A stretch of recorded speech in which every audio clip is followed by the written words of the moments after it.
I'm going to go with Malachi Lawrence in the spot. I think he gives you like a different type of edge rusher than what you would get. I mean, I think he's going in the first round. So this is rich for me. Yeah, I'm about to slap you to the screen, dude. Are you kidding me? Hello, and welcome back to Football 301. I'm your host, Nate Tice. Great show for you guys today. We are sending it off into draft week with a final mock draft. We're going to go pick by pick and do a mock draft live or taped, but it's live as we do it. So you guys get it, but it's going to be very fun. We got the 3-man weave today. And later I have an interview with Caleb Downs, safety from Ohio State. Very fun talking to Caleb. Got him to accidentally admit a little something about a play call from or a non-play call from Matt Patricia, which was pretty fun. So make sure you check that stuff out. But I mentioned it already, 3-man weave today. Joining me, not just today, but also on Thursday and Friday for our live draft shows. Make sure you check that out. We got Matt Harmon, Charles McDonald. We'll go left to right as I see them visually. Charles, Chuck, great to see you, man. Getting the haircut last, we found. Matt got his today. I got mine later today, and you're getting one fresh Thursday. But how you doing, man? Great. I'm very excited to see you tomorrow. Yeah, I'm doing good. I mean, you guys are coming to my city, so I get to be a little lackadaisical. Get my cut on Thursday. It's down the street. I'm assuming we're gonna have a quiet morning, so I'm ready for this week, man. I found myself like getting excited for the actual draft. I'm very tired of the discourse because it feels like people only want to talk about like literally 2 players, maybe 3 players, if you want to talk a little Jets pick.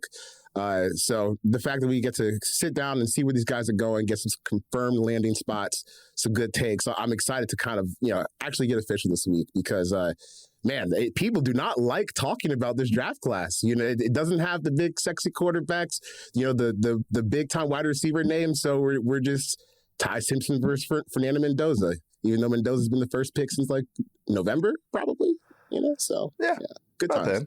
Yeah, about then we'll ramp up in the playoffs, at least it's December. But I know I'm excited to see these landing spots. And a guy that's been, I think, putting together about 500 charts.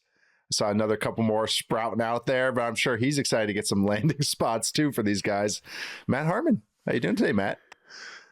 I'm good. Yeah. I'm ready for this thing to be here now at this point, now that I've finally pretty much got everybody, not fully, but pretty much completely charted for the receiver class. I'm ready to find out where these guys land and actually do that part of the analysis, because I think that will be I think that'll be even more enjoyable with this group in particular, because everybody says it's going to be a very unpredictable draft. So let's put it to the test.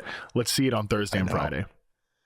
And stacking these guys up, that's what happened too. It's like, I don't know if this guy goes here, I like him better, but I'm a neutral analyst. I don't run a team, so I don't know what I prefer. It's like, that's why it's nice to see, okay, this guy, I don't like him at that spot. I like him at this spot, which actually, Chuck and I will be doing grades after, so you get to see exactly how we feel, but we'll be doing those live shows Thursday and Friday. Have fun. Us 3, we got Andrew Siciliano on Thursday, Charles Robinson. We got Jason Fitz on Friday, and he's also popping in on Thursday as well. It's going to be very fun as we go pick by pick, plenty of analysis. I think we're going to have some fun moments. Like the draft always has some fun moments, but I think we're going to have some real spice this year, or presumed spice, anticipated spice, I think maybe is the best way to put it. But before we get into our mock draft, we actually had some news this weekend. Pretty fun news too. The Bengals traded the number 10 overall pick for defensive tackle Dexter Lawrence from the New York Giants. Saw some smoke recently about Lawrence being very unhappy, and more smoke came out about how unhappy he was with his agent saying, oh yeah, the GM Joe Shane, you can't talk to him. I think that's exactly what it was, or his Harbaugh can't talk to him. But people weren't allowed to be talking to each other. That's how bad it got in what's supposed to be a negotiation with everybody, all the parties involved. But we were getting, no, you cannot talk to my client. That's how bad it got in New York. But Lawrence goes to Cincinnati. They had some defensive tackle beef. They give him a 1-year, $28 million extension. Lawrence turns 29 during the season in November. So now he's signed during his 28-29 season, 29 season, and then 30 season. All right. What do you guys feel about this? How do you feel? Is there a winner to you guys? I'll just get real quick. My little too long didn't read. I kind of think both teams kind of came out okay here. I actually marinated more, and I actually kind of like what the Bengals did. Chuck, I'll start with you, though. What was your kind of first takeaway? Maybe have you marinated on it? Because now we're doing this on Tuesday as opposed to in the moment. Would you like what the Giants did, et cetera, et cetera? What do you think about this trade? It's funny. It's funny to me because it's kind of like you have two parties here who are saying for different reasons, I'm not even going to take the chance. One, Dexter, I'm not even going to take the chance that I could like John Harbaugh, like what I'm hearing about, how this new regime is going. I got to get out of here. Don't want to know anything about what this is. I'm done. And the Bengals, on the other hand, are saying, are we really about to spend our third first round pick in 4 years on another defensive lineman? Or can we just trade for Dexter Lawrence and give him a 1-year extension? I mean, you got the cap space. I know they have the top heavy contracts, but outside of that, it's pretty thin. So I like this trade for both parties. If Dexter didn't want to come back, I can't imagine a better return you would get than this. And I think some of the people saying, oh, how could you trade the 10th overall pick? Like, we're also saying, we don't think this draft class is any good. And if you're sitting at the 10th pick and you don't love what your options are there, then whatever. Like, why not trade for Dexter Lawrence? I mean, I've also seen the criticism that this one move isn't going to fix the Bengals defense. What one move was going to do that? What one offseason was going to do that? You're starting Which on the rookie moon, was going to do that? Right, exactly. Yes. Which rookie was going to do that specifically? So I get it. I like it for everyone. If Dexter, if his elbow, gets a little bit more healthy and he stabilizes that, I mean, he's only 28. Like, it's not crazy to think he could return to form and be like one of the most dominant players in the league again. So I like it. It's kind of a wash to me on both sides. I don't really get the strong reactions in terms of like the draft pick sell, though, especially since we've been dogging this class out for the past 5 months. Yeah. Matt, how about yourself? What'd you think about this one? I don't hate it for Cincinnati, but I probably like it a little bit less than you guys do. I mean, I think he's not coming off his best season as Dexter Lawrence, and I worry about that for a guy that'll be 29 in November. Obviously playing defensive tackle, you just never know how those guys are going to age. They can age really well. They might not. I agree that is a rookie going to come in here and be a transformative figure for this defense?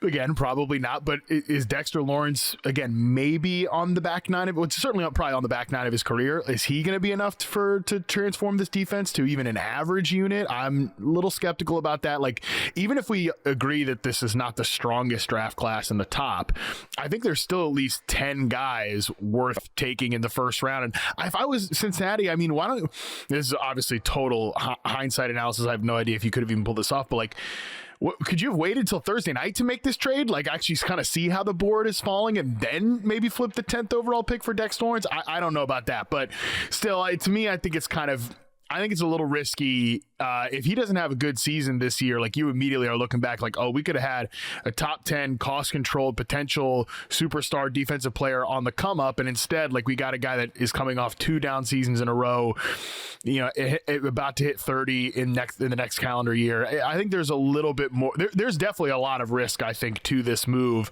But there's also a potential chance that, Styles, Downs, all of the edge rushers are off the board by 10, and then they really aren't in a position to take an offensive player. Like, their offensive line was good last year. So I understand where they're coming from there. I just think there's a lot of risk to this deal, and it could age really poorly like 365 days from now. The one thing I say for in favor of them this year is for this trade, like, if they felt like they needed a defensive tackle, man, who are you going to take at 10? Yeah, you're not taking and I mean, their defensive tackle room was abysmal last year. Like, it was like non-starter level bad. And especially because, again, like, Chris Jenkins, another highly drafted guy on the inside, not hasn't gotten off to the strongest start in his career, to say. And like, even if you just look at the consensus board, I mean, I like Caden McDonald a lot, but take him at 10, I don't know. That's rich. That's a lot. But even whatever, you're not in a good spot either way. And whatever, they could have traded for prime like Reggie White, and they still might have like the 29th ranked defense this year. So it's probably all moot anyway. Yeah, it's actually kind of funny now they have 2 defensive tackles that they got in a trade from the Giants, the BJ Hill as well. But no, I like it for both sides. Like, I'll start with the Giants because I think that's quicker. Kind of, okay, he's already ticked off anyways, so probably not going to be great for an extension anyways. And hey, we're more rebuilding than I think people are even perceiving. I know Harbaugh is going to in theory, get everything right and professionalize it, whatever you want to say with the Giants and everything. That's going to take time. And also, I think where the Cowboys are at, where the Eagles are at, or even if the Eagles are maybe kind of going through a crossroads right now, are way ahead of where the Giants are at. And in Washington was just 2 years from a Final Four. Maybe got there ahead of schedule too, but just saying that these guys' paths or these teams in the NFC East, their paths are already a step ahead, I think, of where the Giants are at. So get more draft capital. Maybe this is a way to get two answers or two bites of the apple. Like maybe they have some disagreement. There's so much smoke right now with all these rumors. We're going to go pick by pick and we'll talk about some of those. But I think that maybe if they want to get one of the Ohio State defenders, whether that's Downs, whether that's Sonny Styles, and then maybe get an offensive lineman or Jordan Tyson at pick 10. A lot of smoke about Jordan Tyson. I kind of been laughing at that because it's like, oh, Joe Shane's been meeting with Jordan Tyson. I'm like, well, and Harbaugh's making the pick. So who cares what Joe Shane's having dinner with? Joe Shane could be having dinner with Fernando Mendoza, and I'll just be like, that's nice. But I really just do think that it makes sense to me. I was like, yeah, okay, he's not happy. Maybe, really, actually, that's about it for my Giants takes. But Bengals side, as I marinated on it, this is a great example of like everyone's team makeup and team timeline is so different. And that's what makes the NFL so cool. Not everyone's just in the same circumstances. The Bengals are pushing it. Like they're Burrow's not happy when Burrow doesn't feel healthy. I think, you got to look at his window and look at his contract and look at the receiver contracts and look at the contracts of guys like Orlando Brown Jr. This is the window. They're not building for 4 years from now. They're building for this year, next year, and maybe the year after that. That's kind of what that 1 year extension does with Lawrence, like just in case.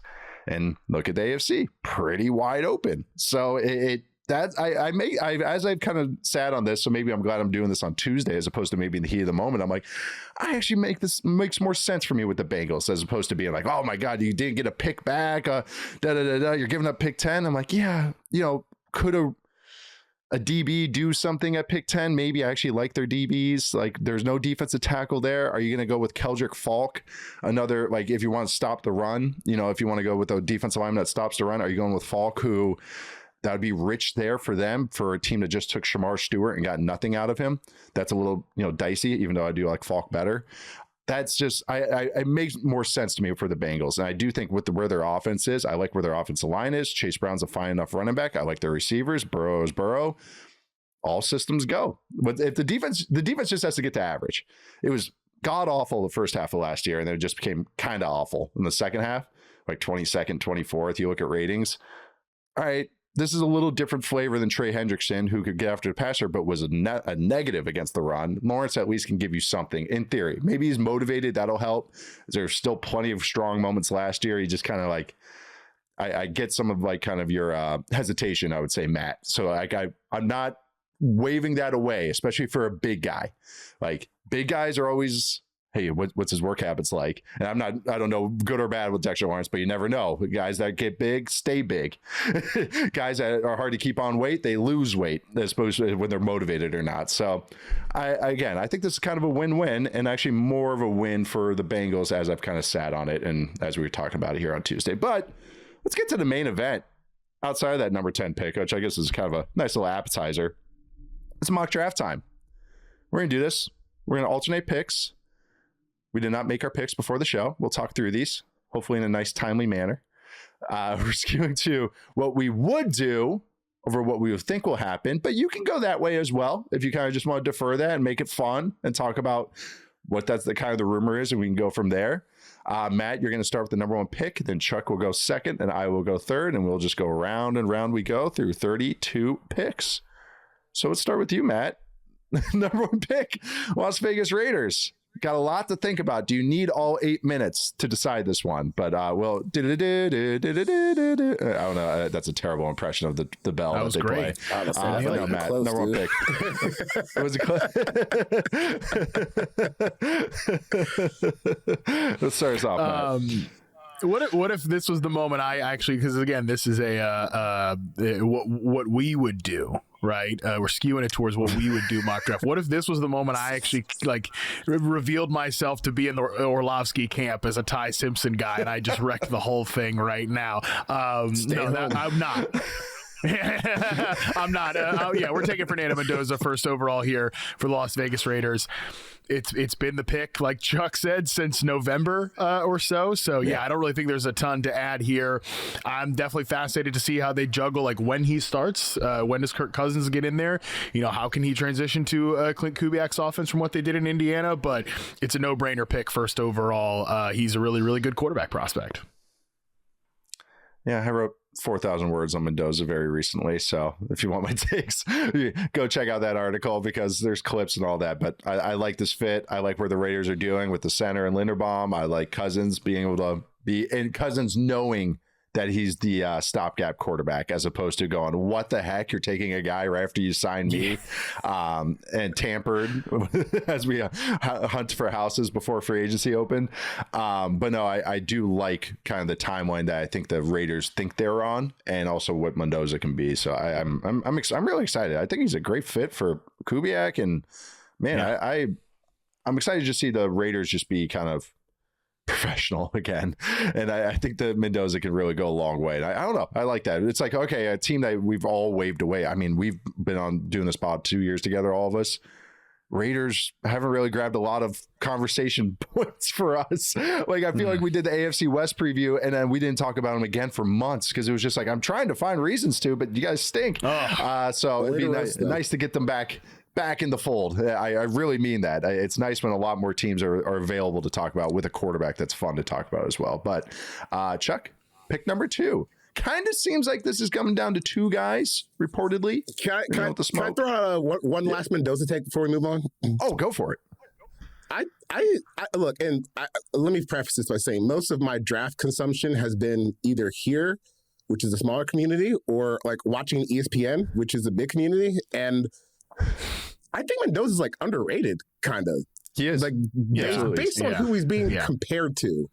You know, like to me, there's no world where he's in the same class as any of the guys. And I like Nussmeier, and like I think Ty Simpson's startable, but he's like a legit franchise quarterback prospect. And it kind of feels 100%. Like, well, he played at Cal, and I'm gonna keep it real. We don't watch that on the East Coast, which is where most football watchers are. It's just too late, so no one saw him play. True. You know, prior to the season, and then I still think people have not, warped their brains to the fact that Indiana is like a legit college football program now. Big boy team. I mean, they just went 16-0, won the national championship. So he's got it, man. And also before the season, like he was rumored as a potential first round pick. So it's not like he came out of total nowhere. We just didn't watch him play at midnight Eastern when it's halftime at Cal and they're playing some crap teams. So he's underrated. I think he's got a little underrated and a little undersold on how good he actually is.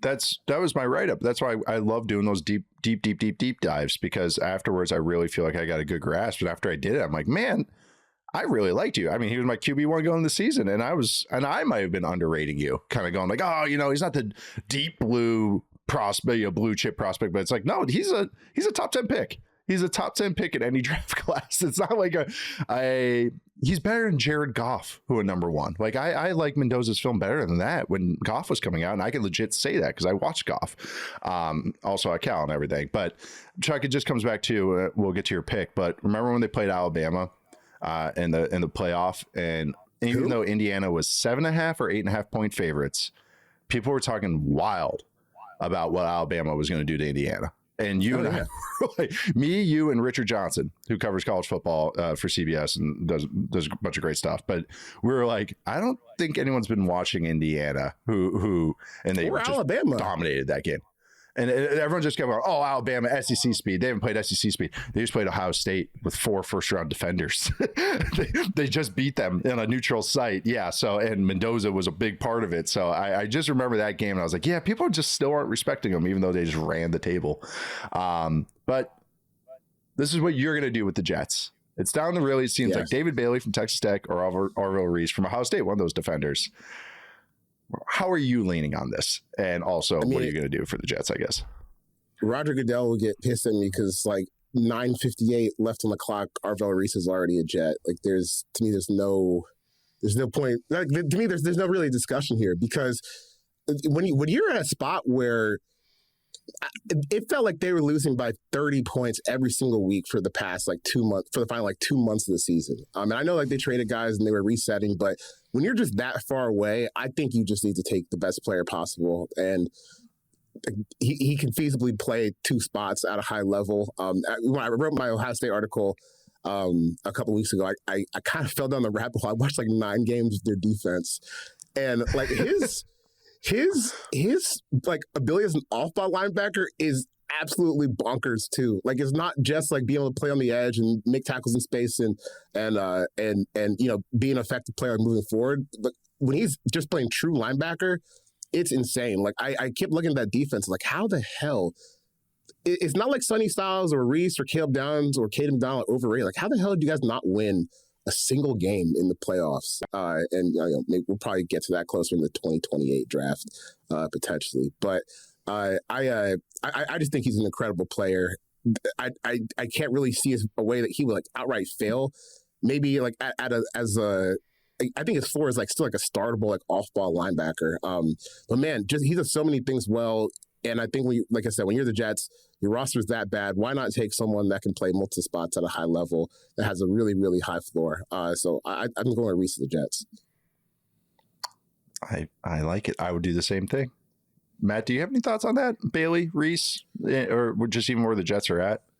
We'll get to you actually. Oh no, you actually get them with pick 16 too. So actually, we can talk about that too. But yeah, I got more notes on that. I think it makes a ton of sense, and I'm with Charles that that's where I would have gone as well.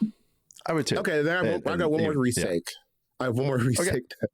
Okay. I think I was the more I watched, I wouldn't say his pass rush ability was bad, but I was a little underwhelmed by it. But also, I think in the sense that it's kind of encouraging because he obviously can do it, but there's still room for him to get a lot better in that area. So I'm like, man, I just don't see how this is complicated, really.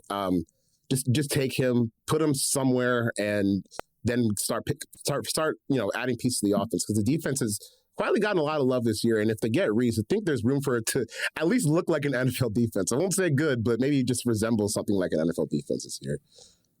He's a unique fit, I think, and that's what's maybe get hard for people to kind of like just go, oh yeah, he's this. But also I think that uniqueness can also be something that you can build around where it's like, he's so good that we're going to make our play calls off of where Arvell is every single play. And like, you go from there, like you kind of reverse engineer the play call to highlight what Reese is doing. So I don't know. I've gone back so many times to watch Ohio State guys or some team against Ohio State. And even if Reese isn't showing up in the box score, you see him like just doing stuff. And it's hard for me not to like, just to like blanked out in my mind, especially he's even admitted that he hasn't really worked on his pass rush moves.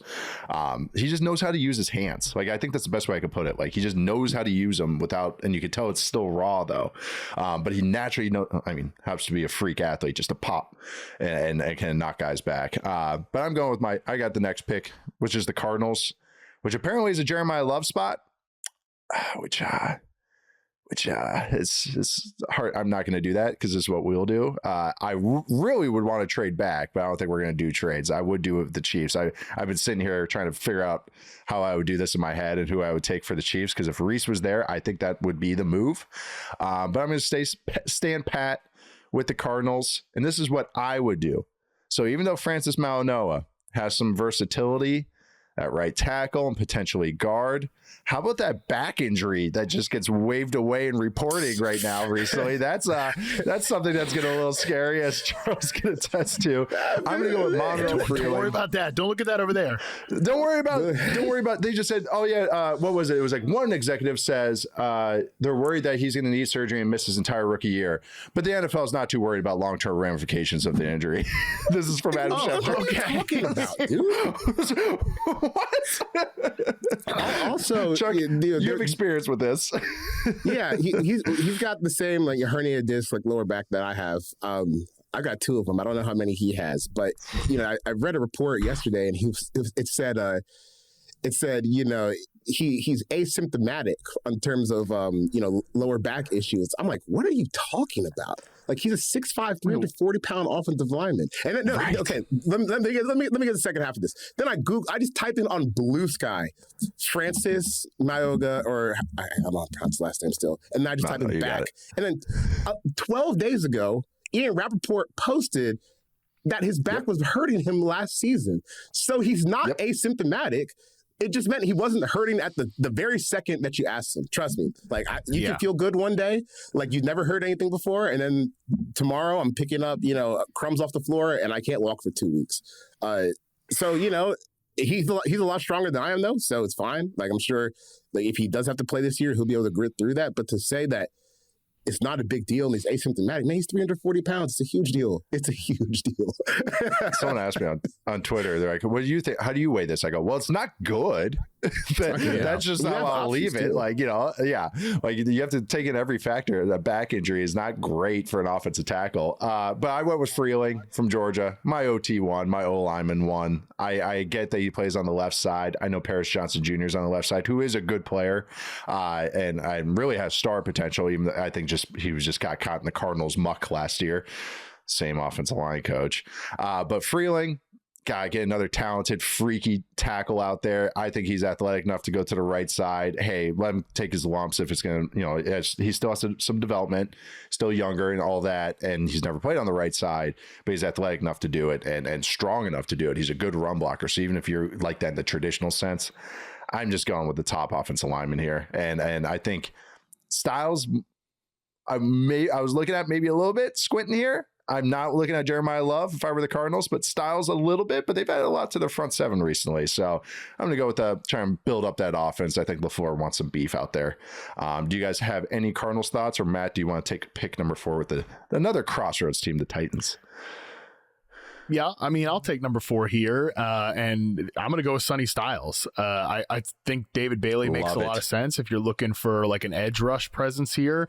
But at the same time, man, I just think about Sonny Styles as a coverage player. Eventually, like I think he could be like a plus coverage linebacker for this defense. Robert Saleh obviously has if this pick happens, Fred Warner's name is going to get dropped like 3 times in the analysis on the desk. We're definitely going to bring it up as well. I just think he's a great player to start really building like a true foundation around as a defense. And by year 3, I think he could be one of the best linebackers in the league. Like, that's how talented and good and not just physically talented and athletic, but how good of a football player this guy is. So I would be really excited to get him here and start building that defense from the ground up. This is the pairing I've kind of really grown to. We did it on one mock. I don't know what number that was, Chuck, but then we talked about it on the show. I think it was when we did kind of like a review our mock draft show. And that was one where I was like, this actually makes more sense. As I kind of like looked at the roster, looked at what Saleh likes, the defense, Saleh's defense. If you look at what the 49ers have done, it's a Legion of Boom disciple. Their defense and the Texans are probably the 2 that do this, where it's like you need a linebacker to be the linchpin because of how they don't blitz a ton. They run a 4 down front and they spread them out. These guys have wide splits up front. So it creates a lot of space that the linebacker has to fill. And the linebacker has to be a 2-way player in the sense that he has to play in coverage, play up front. It's a lot of the same asks as we used to think of like the Derek Brookses, the Brian Urlachers of the world, those cover 2 defenses. But it's kind of similar asks. You need that guy. Like if you watch the Texans without Al-Shaair, they're not as great. They're not the Banshees that you see when he's on the field. Like, and then of course, Fred Warner. And also, and because every time I float this, I get people yelling at me going like, oh, because Titans fans, I think, want Love or whatever. Oh, it's too rich for a linebacker. The first year of the Shanahan Saleh regime in San Francisco in 2017, they took Reuben Foster in round 1. Like that, they took a linebacker in round 1. And I know Fred Warner they found in round 3, which is a great draft pick, but they took a linebacker early. So it's not like, he's made the most, Saleh's made the most of other type of linebackers, but they tried to invest in that position pretty early. So this would be the highest drafted linebacker, I think, since Devin White, who was picked 5 in 2019. Off-ball linebacker, I should say. I don't know. Styles is worth it though. Like, cool player, and I think he could really, him behind like Jeffrey Simmons and John Franklin Myers, that'd be a really cool defensive front 7. But do you have any Titans thoughts, Chuck? It just makes a lot of sense. And again, another Ohio State defensive player off the board. Probably going to get another one here soon. I mean, Sonny's like ascension from where he was last year. I would say even like from the start of this year to where he was by the end of it. It just shows like so much tangible growth. And then you see the combine. You see the coverage skills, the speed, like the leverage that he can play with inside the box at 6'5", 245 is honestly pretty insane. So I think it makes a lot of sense. And Robert Saleh kept CJ Mosley around with the Jets, helped develop Quincy Williams after they traded him from the Jaguars. They even had another linebacker who's like the third guy that they drafted. I forget his name right now. I think he was like 44, who was a nice little Sherwood, maybe something like that. He was kind of like the third little backer in the group. Yeah. So it's something that he has like a track record with in terms of like development. Because even like Dre Greenlaw wasn't a super high pick. So if he can get his hands on a talent like this, he's got enough track record where you can say, oh, this could really, really boom if he stays healthy. So I love this pick for the Titans, and I think that we've talked about before in a league where there's not. Depending on what happens with Fred Warner, there might not be any like truly elite off-ball linebackers. If you have one, that inherently makes it way more valuable because no other team is seeing that except when they see you. Yeah, and I understand the Titans need offensive pass catchers. I think they just can find that later in the draft, and they're just in a weird spot for me to take like a pass catcher or Love. I think that's just they're not in the team building state for that at this point in time. Like they those are cherry on top picks to me, even if I do think they need them. Where I think this is more makes sense to me now and 2 years from now and 4 years from now and 5 years from now, hopefully. So I don't know. This is one that I've really liked, the linking these two up. And also just I've had people go, oh, well, Titans, maybe they're into Bane. Saul was a Legion of Boom guy. Their arm length. Nuts. He's never taken a defensive lineman high in the first or second round that had below 33-inch arms. And really any defensive lineman or edge that they've ever taken, I think the shortest arms were like 32 and 7/8, like just under 33. It was not like 31. There's none of that. Like that's what those guys like. It's arm length, arm length, arm length. So that's why I think it would be, if they would go defense, it's like Styles or like Bailey here if Reese is off the board. All right, pick 5, Chuck, New York Giants, team used to cover. First of their 2 top 10 picks. Who are you going with here? I would love to trade back here, but since we're not doing trades, I'm just going to keep it simple and take Caleb Downs. I think he's a blue chip player, and when you're rebuilding, just take blue chip players. I mean, they just traded away Dexter Lawrence, so obviously this is not a fill for that, and I wouldn't even say that safety is like their biggest need, but this draft's kind of weird, and I think it just plays out when you're looking at like. Maybe you take Jeremiah Love here, but we're doing what I would do. I'm not going to do that. You look at the offensive line; they was pretty solid last year, so you don't need to take a tackle. Maybe you take a cornerback here, but I don't really love too many of the options at 5. So I'm just going to keep it simple. Take the guy who's been one of the best defensive backs in college football since he was 18, and add Downs to the back of that secondary. Now you got Holland, Caleb Downs, Tyler Newman. It's not a bad little safety room. So if they can figure out who's playing defensive tackle, then maybe the Giants defense could be serviceable this year. Yeah, I like this one actually. The Giants last year ranked 31st in explosive runs allowed. They ranked 32nd in yards before contact, 31st in yards after contact. So a lot of explosive plays that this team. They allowed 52 explosive runs. That was the most in the NFL. They just been and I've been trying to figure out a better term for this, but leaky in the back end for the last couple seasons. And what a better way to do it than one of the smartest players in the draft class that kind of just solidifies everybody around you. So I've really liked this pairing. It's just kind of like, yeah, I get this would be the highest drafted safety in forever. I think the pick 5 would be in 15 years. So I don't know, but I just really like this one. But Matt, any Giants thoughts, or do you want to get to that maybe, or get to that with your pick 10 because you have them there? Yeah, I'll come back to them at pick 10 because I'd be interested to see what else is there because I thought Caleb might fall to my pick at 10, and I guess not. I know. I think Downs at 5 or 10 makes sense for them, and that's what I think they want him too. Like, I think he's part of their plans at one of those picks, and I think they have to play a little a game of chicken about when they want to take him in that kind of range. It's interesting, because that's the thing too, is that we can say it all the time. Oh, it's this weird draft class. Oh, positional value. Some teams might just still go, nope, position value matters. And some might just go, well, this draft class, I don't care. So that you have to weigh that with every team to team. So that's going to be interesting too. But I think downs to the Giants makes a ton of sense because of just their weaknesses the last couple of years and what they're trying to be probably on the defensive end. But I got the Browns picking 6 here. Freeling's gone. I'd prefer they take Freeling here. Malinois is gone, or not, they're still there, but I don't like that fit as much for them. So they're maybe a trade back team. Maybe the Cowboys want to sneak up there, but maybe some of those guys are already gone for the Cowboys. I think they're really sniffing on styles. I think I'm going to just go with the receiver. I'm going to go with Carnell Tate. And I really do think they could be a surprise team. Like they really could, like as far as they could maybe get a defensive guy there, something's there. Like I'm not just always saying that they have to draft receiver and tackle. It just makes a lot of sense for where they're at. With Freeling gone, he would have been the pick here, but I'm just going to go with Tate. This is the receiver. Keep him in Ohio. I think even if you can, no matter what he can be at worst, I think you're high in number 2. You got Harold Fannin there. So one day you can maybe drop into number 1 or find a number 1, or he can end up being kind of your 1 as you split kind of your top 3 pass catchers. But Colonel Tate, steady Eddie, does everything well, or just like the player and everything. I think this is exactly what the Browns kind of pass catchers need. Matt, any thoughts on this, or do you want to get to your Commanders pick? No, I like it. I think receiver tackle makes a ton of sense for Cleveland, and I mean, this allows them to get a real deal professional route runner on the outside to beat man coverage, move Judy off the line of scrimmage, off ball. So makes a ton of sense to me there. At 7 for Washington, this is the team that I think can get away with taking Jeremiah Love in the top 7 picks. Like all these other teams like Tennessee, Arizona, I think it would be a luxury. If you're Washington, it's still, look, they definitely have needs at other spots. I would not hate if they went offensive line here whatsoever.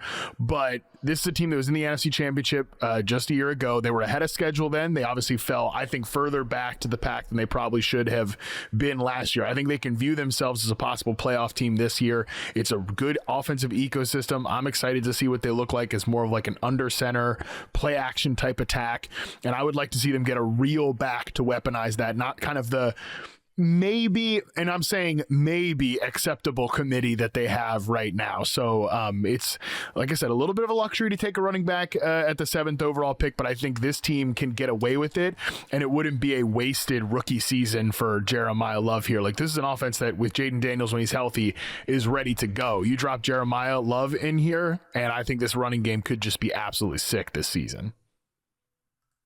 This would be, I think it's so many exercises once we got to the Commanders, like David Bailey was off or anything, or off the board already. So this would be a real fun kind of conundrum, Love or Bailey, and what the Commanders need, what they where their weaknesses are at. I think they really are sniffing on Love, even if I maybe like some other spots. Or they could go at different positions. They go Mansour Delane maybe as well from LSU to maybe solidify the corner spot. They can go a few different directions here. They can maybe even go offensive line, but maybe they don't feel that need. Like they can maybe just push it back, but they need offensive playmakers too. And also, I think with Tate gone, okay, all right, do we want to take a risk on a Jordan Tyson? Oh, that might be a lich. Oh, okay, let's just go Jeremiah Love. We'll just boost that room and solidify and be good with that. So I like this Jeremiah Love with the Commanders. Chuck, you have the Aints. Yes. New Orleans Saints next. Pick 8. I'm gonna keep it serious here. I know I'm gonna be fair. Okay. Okay. There's a big part of me that wanted to give him Cade Klubnik here with the 8th overall pick, but I'm not gonna do that.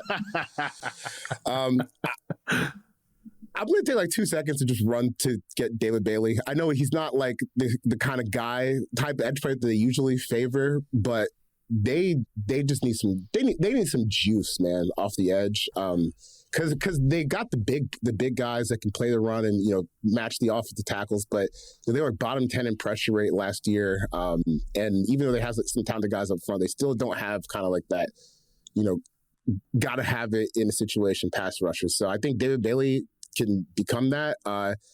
And I think that they would be pretty thrilled if he was still on the board here, just because from like the players in this class who feel like they have a chance to be like premier edge rushers, He's one of the last ones left on the board, and I think that's a position that they could use here. So I'm gonna go here with David Bailey from Texas Tech. You know what I was thinking though, randomly when we were on the board with the Browns, could that be a David Bailey landing spot if it falls this way? Maybe that's why I said they kind of. I'm not like all of a sudden like all locked in. They have to be tackle or receiver here. I think exactly how you paint a picture. Like, what if Reese in a weird way is there? You know, that would be very hard to pass over. Alex Wright's a solid player, but you know, if he's your third defensive end across from Myles Garrett instead of your second, like you're really, and with Mason Graham there, like you're really cooking again with defensive line talent. Yeah, I know. So I'm not. That's actually, this is a kind of a weird board how we've had. Maybe just that's why I've actually had to think about that with Bailey being here. So I like Bailey a lot here with the Saints. So I did like that pick. I think this makes a ton of sense. Going across from Chase Young and you know, just Granderson, you just can't always rely on. But like Bailey just has so much juice and they need it. You know, on and off field for Granderson. But no, I do think that. No, I think the Browns are much more live than just tackle and receiver. Like it's just easy to paint it that way. And also that's what's hard too, is that do you want to, you know, there already was a tackle taken before pick 6. Or do you want to risk it that our next pick that there might not be more tackles taken before that? And now we just are coming out with none of them with our 2 picks. Like that's kind of an interesting game that they have to play, that the Browns have to weigh too. But I'm glad you mentioned that with the Bailey thing, because I think that would just be a lot of heat. A lot of heat to throw at quarterbacks. They wouldn't have a lot of leads to do it, but at least it would be fun. No. I'll go with I got the Chiefs next. This is actually a little bit like an interesting board for them, because I actually was kind of leaning Bailey if he was right there. I think they are more live for a lot more positions. I think they're live for a receiver here. Like, so Jordan Tyson, I think, would be very live for them. I think even Kenyon Sadiq would be live for them. I think the actually offensive line is a lot more live than maybe I gave it credit for a month ago. And it's not because of ability. I think they just don't. This is not me or anything I know. It's just what I'm reading and stuff is like they don't think Simmons is reliable. So I think that maybe Andy Reid's always going to make sure the offensive line is kosher. Like he's just going to always make sure that they have talent up there. So maybe they go Francis Malinoa here. I think that'd be a little rich, and he can't play the left side. I think they could go Delane here and drop in a talented corner. But I'm going to go with Ruben Bain. Just Andy Reid doesn't really care for, you know, physical dimensions as much as maybe some other teams do. I've just mentioned that with Robert Saleh. He has a big influence on who they take. I think they want to just get a playmaker, whether that's offense or defense. And they have that second first round pick, and how these mocks have been shaping. There's usually some receivers there for that second first round pick, that, you know, a talented guy. So I think they're going to go Ruben Bain. Andy Reid drafted the exact same guy that I've been comparing Bain to, which is Brandon Graham. At pick 13, I believe. Pick 9 here. This is very comfortable with Bain. They don't care about character stuff in Kansas City. That's part of their scouting process. So even if they had concerns, maybe other teams do with whatever's happening with Bain, they don't, probably, most likely. I also just think, they're okay with maybe some of the arm length deficiencies too. And I think he could just be a nice fit. Kind of what they have with Carl Loftus, but like a plus version of that, and maybe a little bit more of an explosive version of Carl Loftus. So it can make some funky stuff going up front, kick him inside, stuff with some Spags looks, but one that has kind of been linked up, and I kind of like it, and kind of makes sense to me as far as team and player. But Matt, if the Chiefs were to take a skill, would you lean a skill guy here for the Chiefs here? No, because I think all the other guys, whether it's Tyson, I think needs he needs to play off the ball, and you know, I think he needs to be like a movement Z. I don't think it makes sense for any of those guys there. I mean, even Lemon is obviously a guy that you're going to play in the slot and play off the ball. Like the only way I would take a receiver at 9 for them specifically would be Carnell Tate. So he's gone here, and I don't. Yeah, so no, I think this is the right decision. That was my exact line of thinking. Tate's the only one I like at 9 for them. If they went receiver, and Tyson's just a little too loose. they need a guy that plays on tempo, and Tate is that to a T. So that's kind of why I shied away from going to receiver here. Matt, actually, you're up next. You got the Giants' second top 10 pick number 10. This is the one they got from the Dexter Lawrence trade. What you gonna go with here? Yeah. I'm going offensive line, and I'm juggling between either Mawanoa or Fano. I think even though we just discussed the back thing, I'm going to actually go with Mawanoa here because he's not a left tackle. He's not a left tackle candidate. They don't need a left tackle. They have Andrew Thomas. So when he's available, he's one of the best left tackles in the league. You just re-signed Jermaine Illuminor, so there's not like a big need for him to play right away at right tackle, so you could kick him inside to guard. You could have him kind of be the long-term right tackle succession. So I think this is a good spot for him to land in. And I think this ultimately, I think in some order, offensive line, defensive player, that's what's going to happen here for the Giants at 5-10. Yeah, I totally agree. I think this would make total sense if they went Downs and Mawanoa. Like these two players, these positions, all that. And the Illuminor thing, that how you said he could start at guard and then be the long-term plan, I think that's the ideal plan for Mawanoa, wherever he ends up, but especially here with the Giants, because Illuminor's 31, signed that, I think, a 2-year deal, if off the top of my head. I'm not going to look at it. Hopefully my brain can remember something from 2 months ago. But that's 33. Then you can transition there, maybe the second half of his rookie deal. So like this pick, like the timeline, all that. And I know it's like eating your vegetables, and Giants fans are getting really excited about Jordan Tyson. And I know there's some worries about Neighbors' injury, so I understand that as well. But I think this is the right pick for the Giants and the right position they should be addressing. Chuck, you got the Dolphins. They could address a lot of positions with their 2 first-round picks. Which one? Where are you going with their first rounder? I don't even know. It's just been looking at this like, who am I sending to hell today? I think if I was them, I would. I'm gonna take Spencer Fano here and just say, all right, man. Yeah, let's block at least, because right. I mean, you look at this offense, like, god damn, like if especially if you're gonna keep Achane and you're going to hold him hostage and not do the right thing and allow him to enjoy the last youthful years he has left in his athletic prime on a real team. They get to live in Miami, Chuck. Miami's about to be underwater, man. There's not going to be anything there soon. What? There's just going to be a Dan Marino jersey floating out there. It's the only notable player that's won anything there in the past 40 years. That's the one from the. That's the one that the Heat hung up in the rafters. That Dolphins, that Marino jersey, and the Michael Jordan jersey too, who famously never played 1 minute for the Miami Heat. Weird town. Nope. So let's stabilize it and get an offensive lineman. We're going to go with Spencer Fano. I mean, dude, Austin Jackson is still starting at right tackle for this team. I know. That's the only thing I got to say. They have so many holes, but I will say, like Patrick Paul, you drafted Jonah S. from Arizona last year. So Savania. Look, I practiced it last year, but I got to say, I didn't practice saying his name one time during the entire season, so I got a little rusty for me there.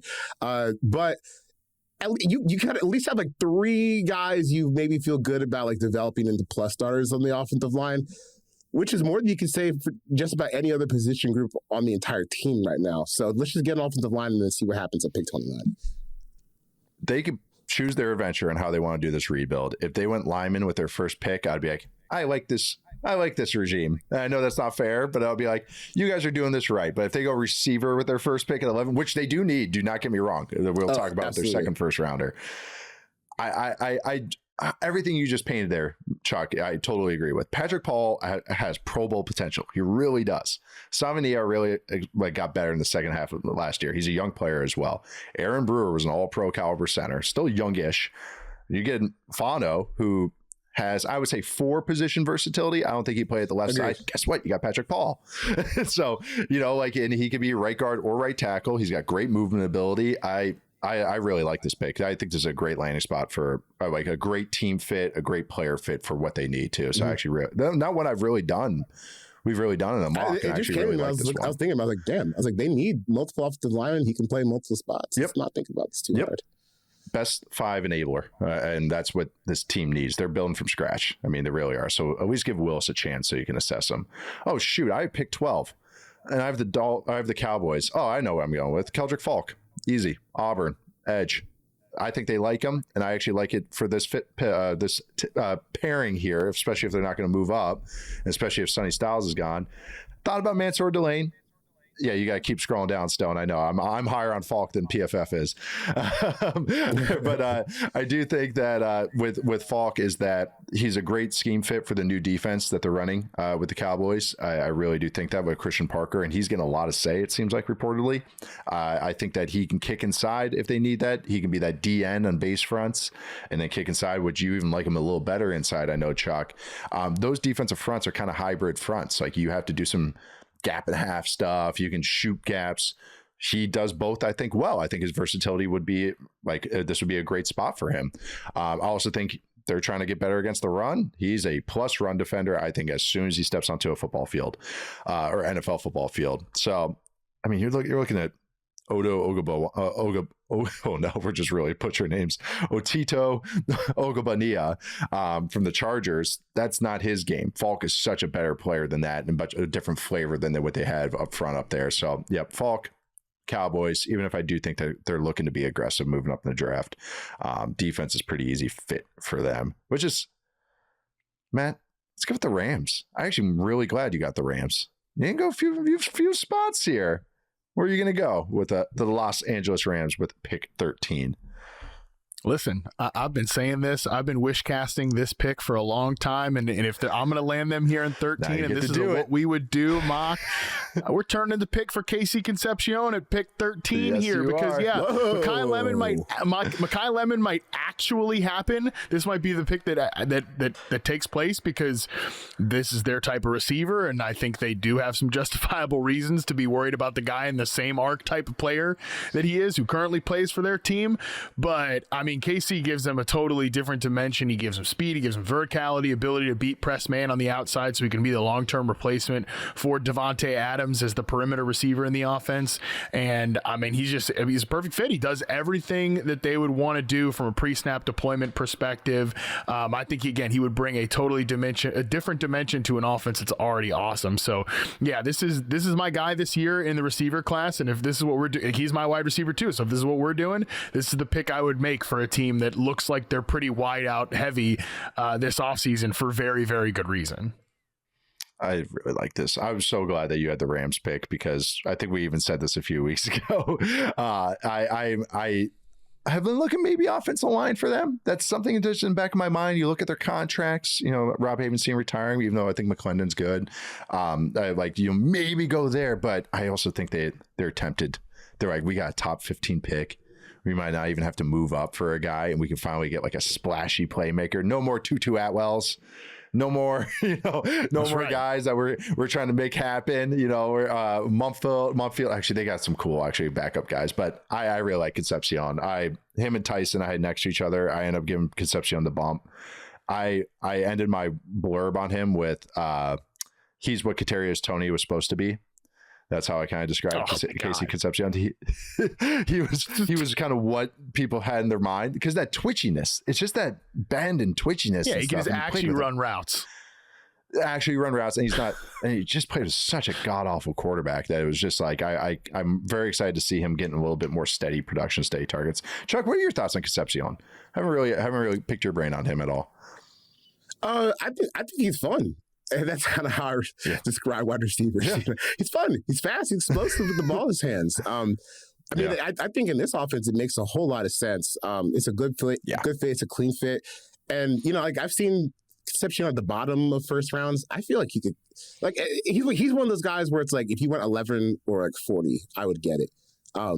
Right. And there's a whole bunch of guys like that this year. So I don't hate it. I mean, I like him in this class. I think in this offense, he fills a very specific role. And just got to hope that Stafford's back stays alive for another season here. Yeah. I think too, and Devontae Adams is 34, I think, this year in his last year of his deal.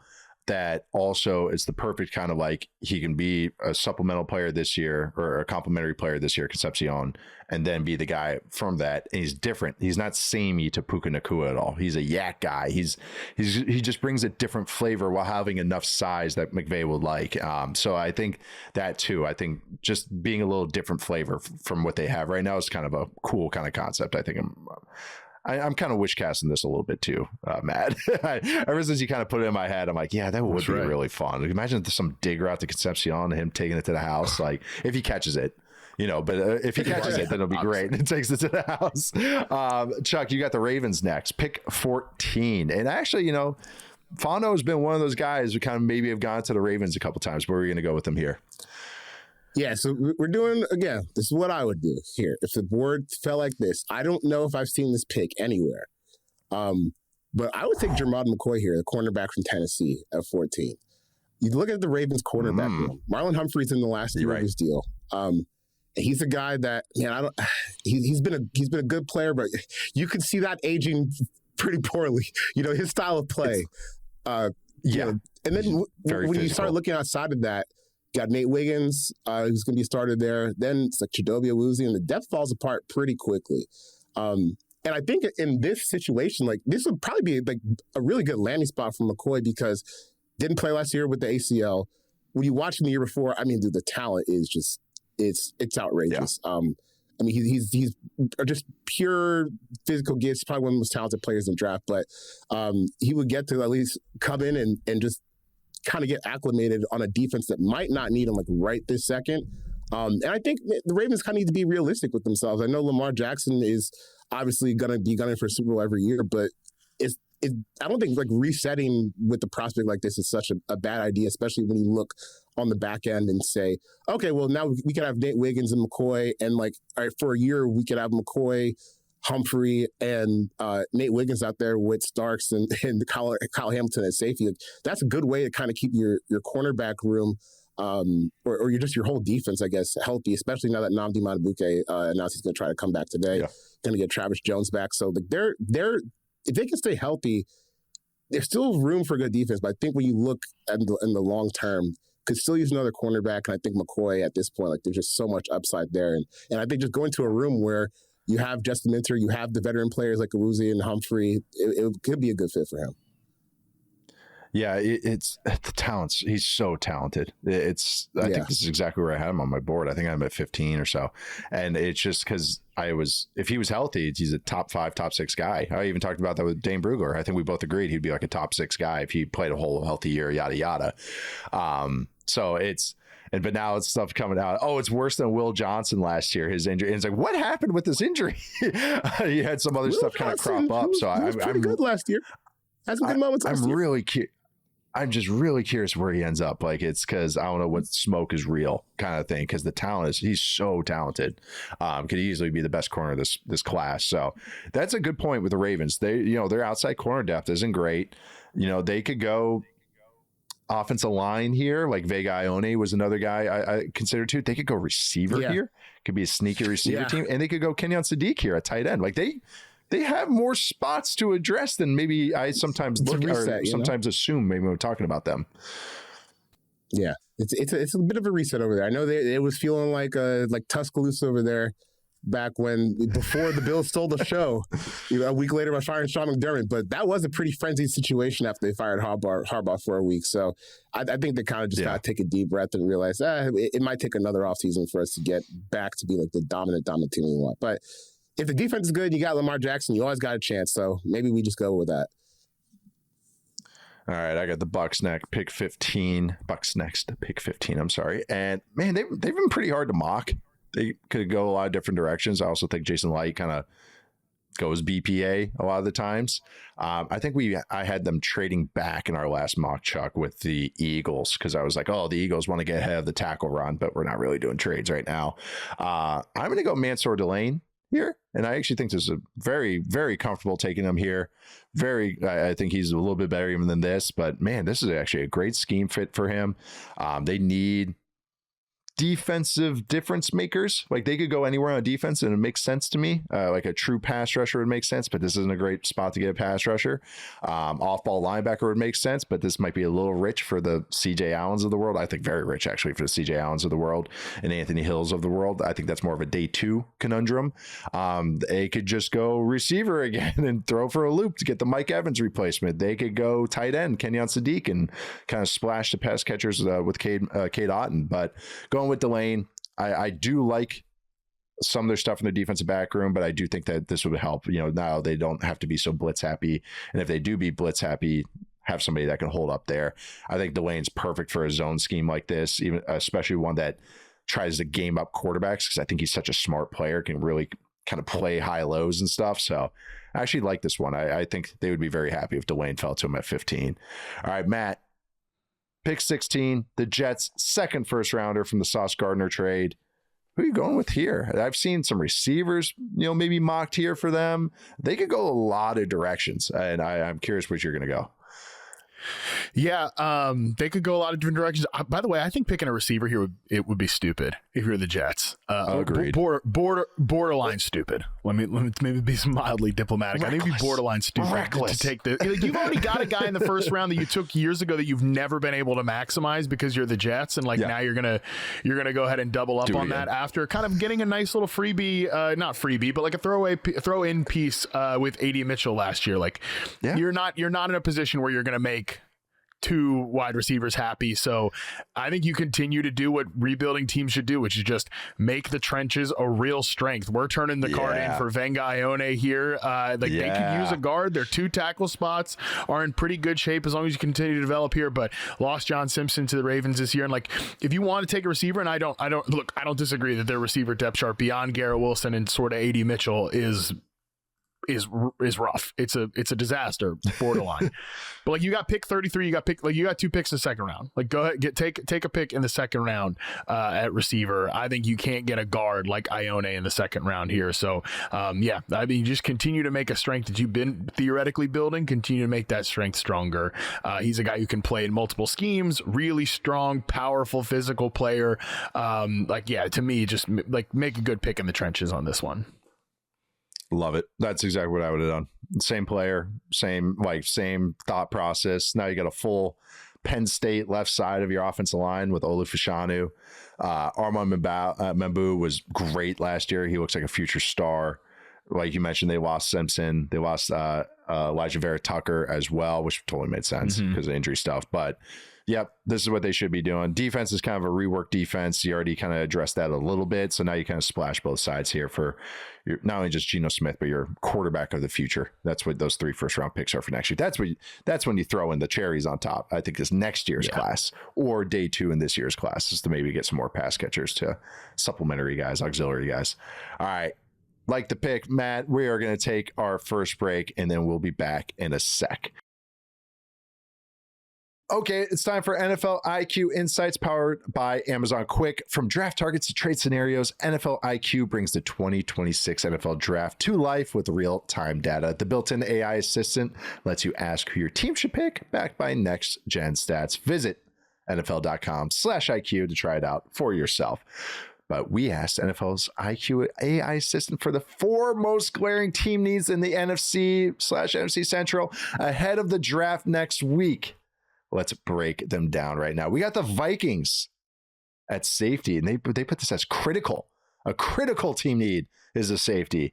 We'll see who we mocked to the Vikings in our mock draft, but this is a popular mock draft destination is them taking a safety with Harrison Smith. The immortal Harrison Smith may be retiring this year at age 37. They have a bunch of picks in the top 100.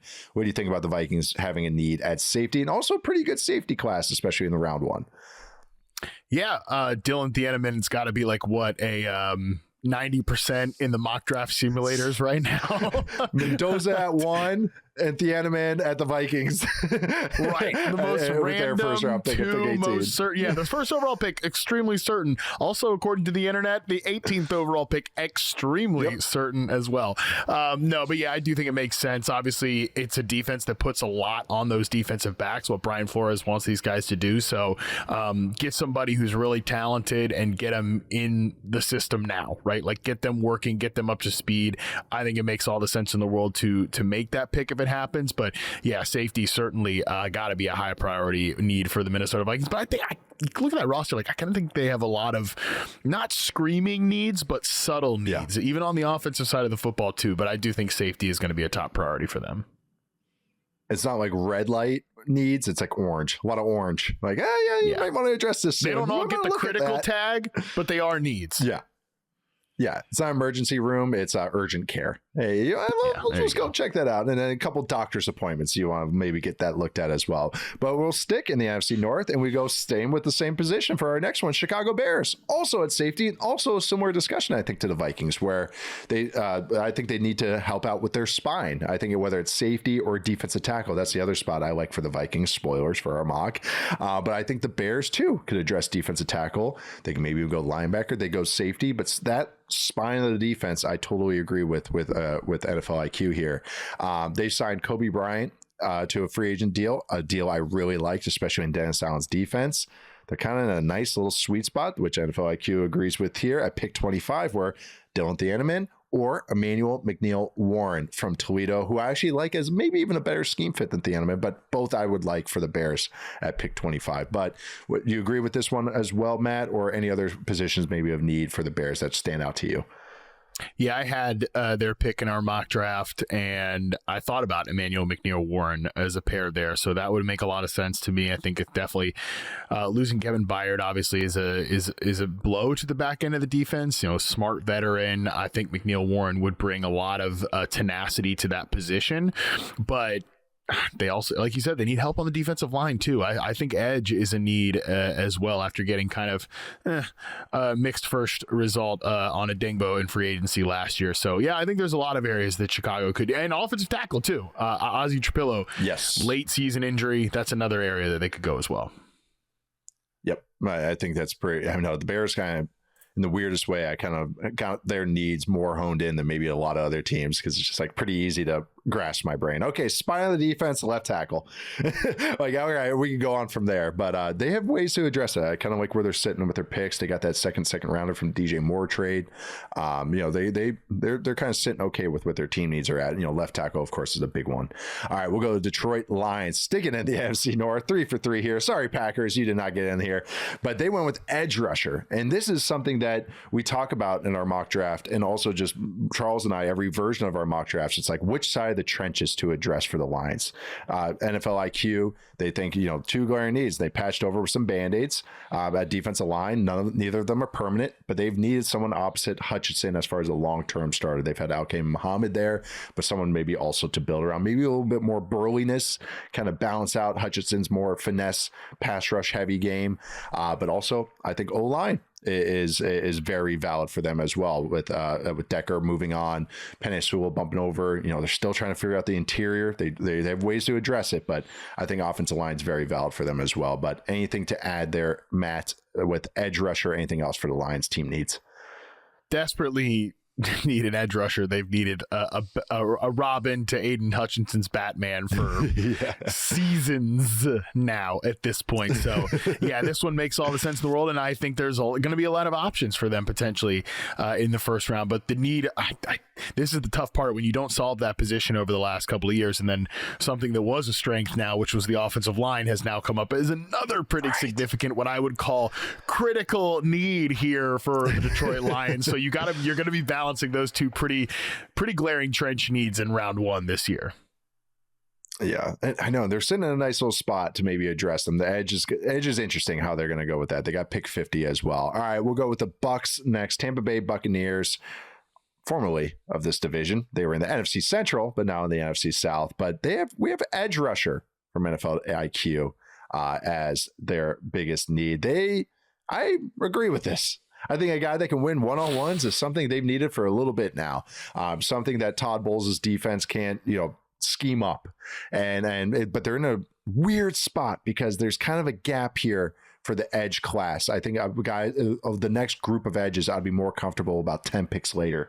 They're more of a trade back candidate with maybe some teams trying to bump up to take a tackle. I talk about that a little bit in our mock, but also just like, I think maybe a team that wants to jump the tackle run that I think is going to happen. The Lions is one of those teams that we mentioned.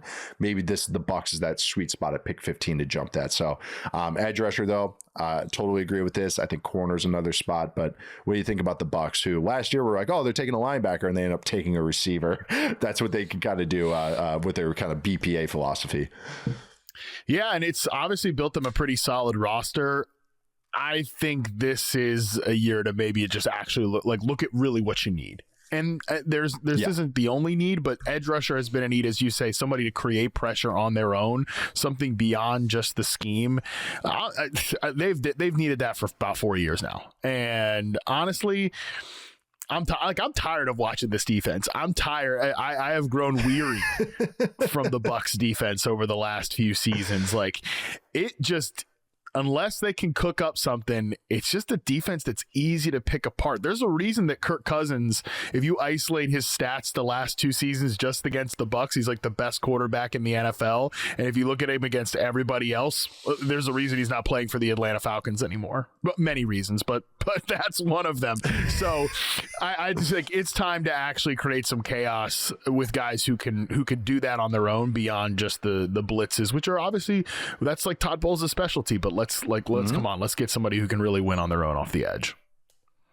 There's got to be a balance to it. You need guys that can win without scheme, and relying on scheme, it's just tough once you get to playoff time, especially, and get into those where you're really, really heavily scouted. But thank you again to NFL IQ, powered by Amazon Quick. You can use AI to answer all your NFL draft questions. You got a couple days to do that. It's great stuff, guys. Like, the team needs stuff is really, really good. You can see some available stuff. You can see Daniel Jeremiah's big board related to that. You can see free agency class. You can see the grades, the big board that they have on NFL.com. So it's really, really good stuff. So visit NFL.com/IQ and check it out for yourself. And we'll be back after the break with the second half of our mock draft, which we hinted at with a couple of those picks. But see you guys in just 1 sec. All right, we are back. Pick number 17. This is Charles McDonald with the Detroit Lions. What are you going with here? We've kind of gone trenches on both sides for our mocks for the Lions so far, but what are you going to go with for them right now? I'm going to go with Kale Lomu and pairing with Penei Sewell here, the other tackle from Utah. And hope that that's enough for Jared, because that's the thing, man. It's got to be enough. Like, it's got pretty high in protection for him to be like an effective quarterback. I think we've learned that from him. I wouldn't be tempted in seeing what a bad, like a truly bad side of the offensive line with Jared looks like. So I know they have a ridiculously deep hole at edge rusher across from Aiden Hutchinson. But I think this is probably a little more severe towards their chances of staying afloat during the season. So I'm going to go with Lomu, play across from Penei Sewell. You can play left or right. Sewell can play left or right. That is one thing you don't have to worry about, at least. So that's a good patch-up job, I think, for where they want to be next, and got to figure out pass rush whenever they pick again after this. Yeah, I think this. I mean, I'm high on Lomu. This is exactly where I have him around my big board. I think this makes sense, and also you could make the argument, hey, Sewell, just stay on the right side. So rather than making 2 guys switch spots, that's I think actually a plus. Hank Fraley will get him right, I think, too, just to kind of round out his game. But I'm high on Lomu. I just think he has great movement skills. I think he could be a legit left tackle. I actually think Taylor Decker is not a bad kind of comparison for like a midline career for him, or upper tier. I think he's a little bit more talented than that, but kind of what maybe ends up. And I think Decker went around this range too when he got drafted by the Lions. So no, I really like this one. It's like him. You can do Blake Miller from Clemson, Nacho, Iheanacho from Arizona State, who I have even higher than this, and then Proctor, Cam Proctor from Alabama, who has some steam, and I think some teams like him. I think the Lions have a little interest in him too. So like that, all those names at some point. I got the Vikings next at pick 18, and I'm not going to give them the white safety that everybody else is giving them. I think that they have some defensive tackle is what we've kind of leaned for. I actually also, like Kenyon Sadiq, I actually think is more live here than I think some people are assuming, with TJ Hawkinson kind of on the outs, kind of losing some of those auxiliary pass catchers. Like Addison has some off-field stuff, so who knows? But he's a good player. But Jalen Naylor is gone. We'll see how they the rest of the backups kind of grow.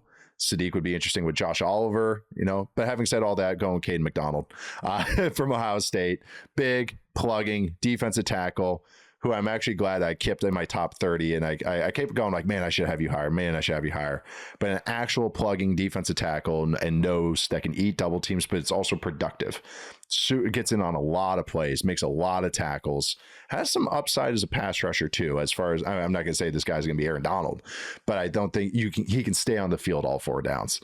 And for as funky as Flores' defense is and all the cool stuff it does, he's a Belichick guy, and having a plugger like this is actually what those defenses have always kind of been built off of, having that kind of keystone player up front. So I think McDonald could be kind of what Jackson was they picked Donovan Jackson from Ohio State at left guard last year. And I think that was a great pick. And I think McDonald kind of continues that just on the defensive side. But any thoughts on this, Matt, or you want to get to your Panthers pick where actually kind of Vikings and Panthers actually are kind of looking at a couple of the same positions. So I think that's interesting. The Vikings defensive tackle room, like if, I'm looking at our lads, if this is right, like they're going to start, but as of today, former 7th round pick, former undrafted, former 5th, backed up by a 7th round pick and an undrafted. So yeah, you need players. Yeah. Jalen Redmond's good though. Where's number 61? But he is good. But but you're right. But this is why they signed Hargrave and Allen last year. And that why I actually, in theory, I liked it, because I was like, I get what you're doing. We do a lot of smoke and mirrors. Let's get a guy that can just eat it. Like you just do the normal things and do it well. So it's kind of the thinking behind that. But Matt, what were you going to say? But you got the Panthers now? I was going to say, they're looking at a lot of the same prospects. So I was kind of going to just go with this at 19, depending on what you did at 18 with the Vikings. So I am going to go with Dylan Thieneman here. Versatile safety. I think they need somebody like that on the back end, can play in the box, can play coverage for them. Somebody that I think like they came out and said like they're looking at wide receiver, they're looking at tight end. Dave Cannell said those positions. He also listed safety there. I did think about a tackle here because Ike Ekwonu's been an up and down prospect anyways, and obviously he's coming off of a major injury. He even knows when he would be available. So I did think about Iheanacho here, but ultimately I'm going to go with Dylan Thieneman. Just looks like the type of guy that they need on the back end right now. Yeah, I think early on I had some like CJ Allen's mock there, and it's a little rich for him. But it was the same line of thinking even before they signed Devin Lloyd or afterwards. It was like they need to solidify that spine, that defense. And I think, Thieneman is perfect for that. I think he's a great fit actually for Evero's defense too. Very top down stuff. They do so much simulating creepers where the safety has to rotate down. He's like perfect. Like he already did a bunch of that in college. So I think this is a great home for him. I'm very comfortable taking him at 19. Like this is one that has kind of happened with a few more mocks. Him, Sadiq here as well. And I think those two are kind of like I keep coming back to, but I'm glad you shout out maybe an offensive line selection there as well with the icky stuff. So Chuck, you got the Cowboys' second first round pick number 20 from the Packers. What are you going with here? This is an interesting one. Man, in our mock draft, I think I went with the Akeem Mesidor. I'm not going to do that here. I think that would be a pretty hefty reach. And there you go. So I'm going to go straight from my board, take a huge home run hack here for old Jerry Jones and go with Florida defensive tackle Caleb Banks here at 20. They traded away Odiggy Zoo to the 49ers. And we've had some fun names on this show. We have, man. The program is working, Roger. The program is working.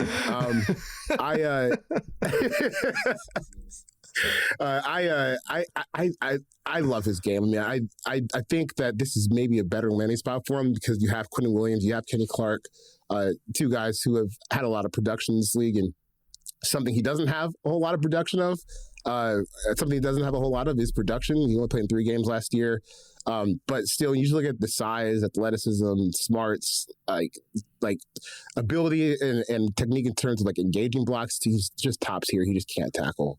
Like literally just cannot tackle. So hopefully this is that gets fixed here. And even if it doesn't, there's still some value towards being able to just cause a bunch of havoc next to Quentin Williams. And man, that DB room would not be the strongest, just to say the least. But you could at least have like a really, really strong pair of defensive tackles in the middle for the long term. Yeah, it's like the DB wise, it's like McNeil Warren at safety, okay, from Toledo. Then like Chris Johnson from San Diego State, Colton Hood from Tennessee. Like those are kind of the DB names if they went down that path. And like McNeil Warren, I actually be comfortable here. Those two corners, it's like actually we're at pick 20. It's like, who cares if they're 25 on my board? This is the range we're at now. It's like, honestly, you get to 45 and it's kind of the same thing. They're a little bit better than that. But yeah, so if corner 2, like that's really, I feel like double tapping defense is how they go about it. I think this works with like the Keldrick Falk pick too, because you allow Keldrick to have like a little bit of versatility early on. Because the weird part about like Falk is he was mentioned like 6'5", 275 at the combine. But he's like it's weird because he's thinner than that and he played 4i, but he held up so strong. Now, like how many 275-pound guys are like eating double teams in the NFL? I don't know. So maybe you need to give him a chance to like work that stuff on the outside. So Jerry's like they flipped through defensive line a lot the past couple of years, and I think it might help just get two guys who kind of stabilize that a little bit for you while you have Quinn in it. Because if you're gonna trade Micah, trade Diggy, you can draft Ezekaru from last year. You got why am I forgetting the pass rusher from the Packers? They just disappear off the face of the planet. Rashawn Gary. Yeah, Rashawn Gary. I mean, yeah, you have some guys there, but it might be nice just to get some solidified figures to stay with Quinn Williams for a few years. And when you just look at the secondary, I don't really think I'm like super in love with a corner here that I feel like, all right, this could change our fortunes. So let's just take upside hacks. We got Keldrick Falk, we got Caleb Banks. We are going to go to the moon, or we're going to have absolutely nothing in 2 years. Yeah, actually, Kenny Clark's kind of a funny comparison for Caleb Banks. Like, I mean, there's some stylistic comparison there. Yeah, but this reminded me of I want to say it was a 2005 draft, but it might have been 2004. But that's when they the Cowboys had 2 first-round picks, and they double tapped on DeMarcus Ware and Marcus Spears, and kind of did the same thing. That I think that's when Parcells was the head coach there. I think, but it's one of those things too. I remember that was a big discussion because that was a big deal when the 3-4 was starting to come back, and that was big. They're moving to a 3-4, so that's why they can draft DeMarcus Ware. Nowadays it's just an edge, but back then, a big difference between DN and outside linebacker. That it's like, okay, really just draft a talented player and figure it out from there. I think we've learned, but yeah, I just always remember that Ware he wasn't a fit for everybody coming out of Troy. Like, he had to go to an outside linebacker, 3-4 front to get the most out of his talent. It's like, I think he was going to get the most out of his talent anyways, but that just kind of reminds me of that. Up next is the Steelers, who I think our last mock I actually gave Ione, which I would have been fun here because I do think offensive line is more live, and I know they've invested a lot there, and they have cool players like Zach Frazier. I think is going to be a star. Troy Fontenot's had some nice moments when he's healthy. Mason McCormick's nice. Broderick Jones though has been up and down, and I think is has back injuries as well, or another injury that's serious as well. So tackle is very live here, along with receiver, and I was going to go with like Mekhi Lemon here, but I kind of want to go Nacho. I'm just going to go with Mekhi Lemon and just give them a different flavor of a pass catcher because they need juice. And again, this is not, I think this is I'm a little lower on Lemon. Like I'd actually be more comfortable here, but I actually think this is the proper range for him. But I also think Lemon makes more sense for the Steelers than I think for some other teams because of just who they have. They have Pittman. They have DK Metcalf. Metcalf is kind of looks like a burly receiver, but he's more finessey. While Pittman is very burly as a receiver, they need that slot guy. They have 2 outside guys. They need the slot guy that can. So even if Lemon could be more as an outside guy, he doesn't have to be right away. So he can just be. And they also need yak. They need guys. If Aaron Rodgers is not going to push the ball, and Pittman's going to help some of the back shoulder stuff, at least they get a guy that can create something with the ball in his hands. And Lemon can do that, even if it's just simple yards. Someone that can take those 5-yard checkdowns or 5-yard underneath throws that Rodgers is going to throw a lot of, and those bubbles and those flats, and at least get something out of it. So even if I prefer Denzel Boston, I could prefer Casey Concepcion. And as I'm talking through all this, I realized that we haven't had Jordan Tyson mocked yet. So maybe Tyson actually would have been my answer here, but I'm going to go with Mekhi Lemon. So I should have just said all that. Actually, maybe I should have got Jordan Tyson here, but I'm going to go with Lemon. Even if I do think that Tyson has some ability to, maybe the injury concern. Maybe that's my excuse for forgetting that Jordan Tyson hasn't been picked yet. But no, sticking with Lemon here, just because that slot ability and that yak ability and everything. But if you want to go Tyson here, totally understand. Same kind of arguments there. Rodgers would hate Chargers. Tyson. Rodgers would hate Tyson. Yeah, so you can use that as a justification. Yeah, exactly. I know. So. I know. I have Tyson above Lemon too. So maybe this isn't what I would do all the way, but I think with Ione gone, that kind of took some of my arguments about what other positions to go here. Matt, you're up next with the LA Chargers. Pick 22. They're also an interesting team because of just what's available to them at this spot. Right. I don't think Tyson would make sense here. I don't think Sadiq makes sense here. I'm going to go with Malachi Lawrence in this spot. Good replacement for Odafe Owe. I think he gives you like a different type of edge rusher than what you would get. I mean, I think he's going in the first round. So at this point, I might as well just throw him in there here. Yeah, so much smoke on him. Might as well throw him in there. And I kind of get it from just it's a different body type than the guys that they have now in the room. Like, so essentially there you get somebody who's going to bring you some speed off the edge, get you some cleanup stuff too. So I think we throw him in here and kind of increase that pass rush. And again, try to give you a replacement for what OA gave him last year. Yeah. Even if this is rich for me, but I'm about to slap you to the screen, dude. Are you kidding me? with how much steam Lawrence is getting, it's like, I'm not going to wave it away, even if I don't agree with it. Cause also I have an inkling about certain guys that Brandon Beane, I know you just picked the Chargers here, becomes fond of. They always get a lot of steam, and then he picks them, and then it's like, wow, yeah, you got the riser there. Everybody was after him. Kincaid. That's good. It happened with Dalton Kincaid. It happened with Maxwell Harrison, who they took last year, and I've noticed. So, and also I'm seeing Brandon Beane and the Bills getting mocked Malachi Lawrence a lot, and I'm like, I don't know. I'm just gonna keep my eye on that. Some of the connections I'm putting there. I do agree that edge is a good spot for him here. Maybe there's the TJ Parkers of the world and Zion Youngs of the world. But that's the thing, is that even if I weigh that at this edge group, this kind of tier 2 edges, however you want to put it, it's so much in the middle, and there's so many different flavors that I'm curious how that kind of teams kind of sort that out and kind of stack these guys up as well. So Malachi Lawrence, UCF, he can get after the passer. Chuck, you have the Eagles at 23, who I'm sure are actually pretty happy of how this kind of last little chunk of picks unfolded for them. Yeah, but I feel like I got a lot of options here. But like sitting here, like what I would do, I mean, it might be what they do. Maybe the same position. I would take Blake Miller here from Clemson, offensive tackle.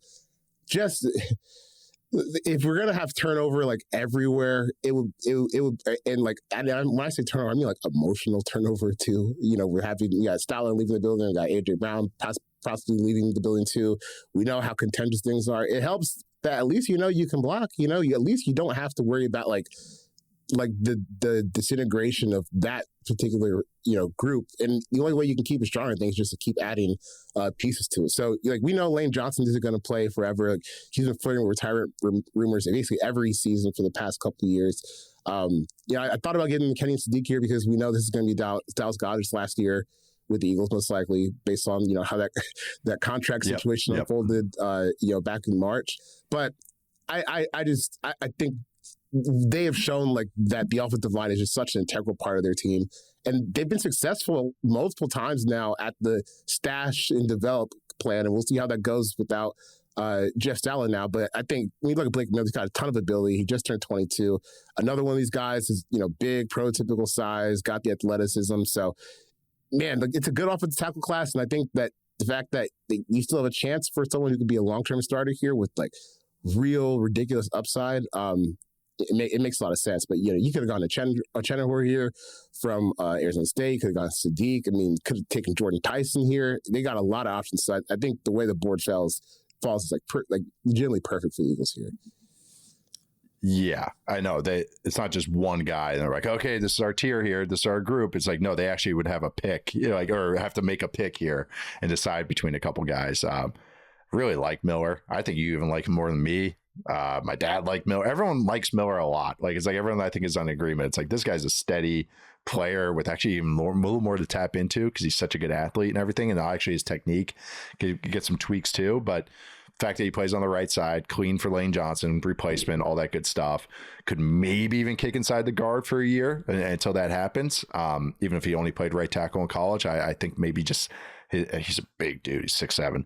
But I mean, I do think that they would be fine with that. I mean, they've gone size. I know Stoutland's gone, but I think they'd be fine with it too. Just give them reps as well. But actually, yeah, the Browns are picking next. I have their pick 24th. This is the one they got from the Travis Hunter trade with the Jags. Also think they go tackle, so their gambit worked. I think I'm going to go with see, this is tough. I'm going to go with Nacho Henachor, but I do think they're in on Proctor. So this is where this is hard. If I were predicting this, I would say they draft Proctor here. But if I am picking this, I'm going with Nacho, with the Henachor, in case this gets clipped and everyone's like, who the hell is Nacho? Yeah. But I do think, I think even though he plays on the right side and they have some answers there with the who they've added this offseason, I do think he's athletic enough to get onto the left side. And maybe if there's some development needed there, okay, we'll let DeJuan Jones have fun out there until Nacho's ready. God, now I'm just going to call him Nacho, even though I learned his name, Henachor. I just do think that I'm so high on him. He is my offensive lineman 2, offensive tackle 2. I have him at number 11 overall on my big board. I'm comfortable taking him in the first half of the first round. I really am. Definitely comfortable taking him in the 20s. I think he's got more polish than people are giving him credit for. I've gushed about him enough. Me and my dad gushed about him a bunch too, clipped it, all that good stuff. But I think this would be a home run for the Browns. I think they'd be giddy that they didn't have to move, didn't have to do anything, and they got probably the receiver 1, easily the receiver 1, the first receiver of the draft, and then a very talented tackle with upside and actually could probably play a little bit quicker than you expect. So next up, though, Matthew, is the Chicago Bears, who actually probably are a little disappointed about these tackles getting popped and sniped right before they picked. But what other positions do you think that they could look at here, Matt? They are disappointed about that. They are disappointed. I was probably going to take Ian Achor here if he was available, but I think we're going to go on the defensive line, and I really don't want, honestly, to be honest, I really don't want to take Akeem Messidor in the first round because I'm just like 25-year-old edge rusher in round 1. I don't know, but I'll go ahead and do it anyways for a team that does need immediate help, and I think they might talk themselves into like, all right, well, we were good last year.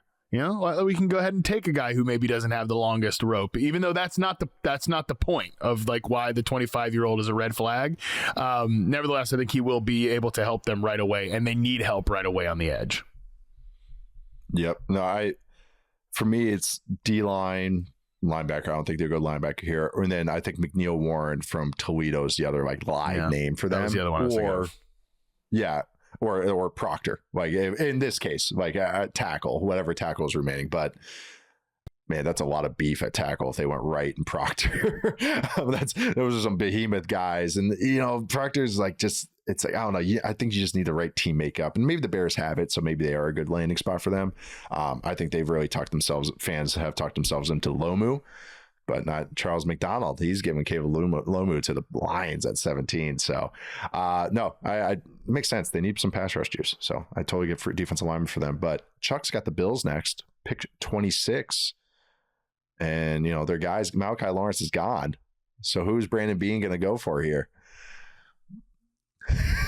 This is all theory, by the way. This is me. This is kind of a bit, by the way. I know nothing. I'm just making a bit joke. So no one can take around with that. But I am noticing. If Malachi Lawrence goes to the Bills, I'm going to laugh very, very hard on draft night. I don't know. Every time we have a Mock Draft Monday episode, somebody sends him to a first round team. I think it was Dane sent him to the Bills. So I don't know. We got a lot of sleeper cells, I guess, on the Mock Draft Monday show. On the forecast feed, I guess. I'm on to you. Lawrence hey, Brandon Beane, you got to start in PR, not in scouting. You got to start in PR. I'll never forget Malachi Lawrence to the Bills, man, that is a terrible fit. I don't know. I don't see that at all. You put that guy in space, really? So we talk about this. He drafts the idea of what they thinks he needs. So he's like, oh, I need pass rush juice. So let's get the best quote unquote pass rush move guy. That's what he does. We need pass catcher running back, James Cook, who actually turned out to be a good pick. But, just that's what he does. He just gets the idea. Not as a pass catcher either, really.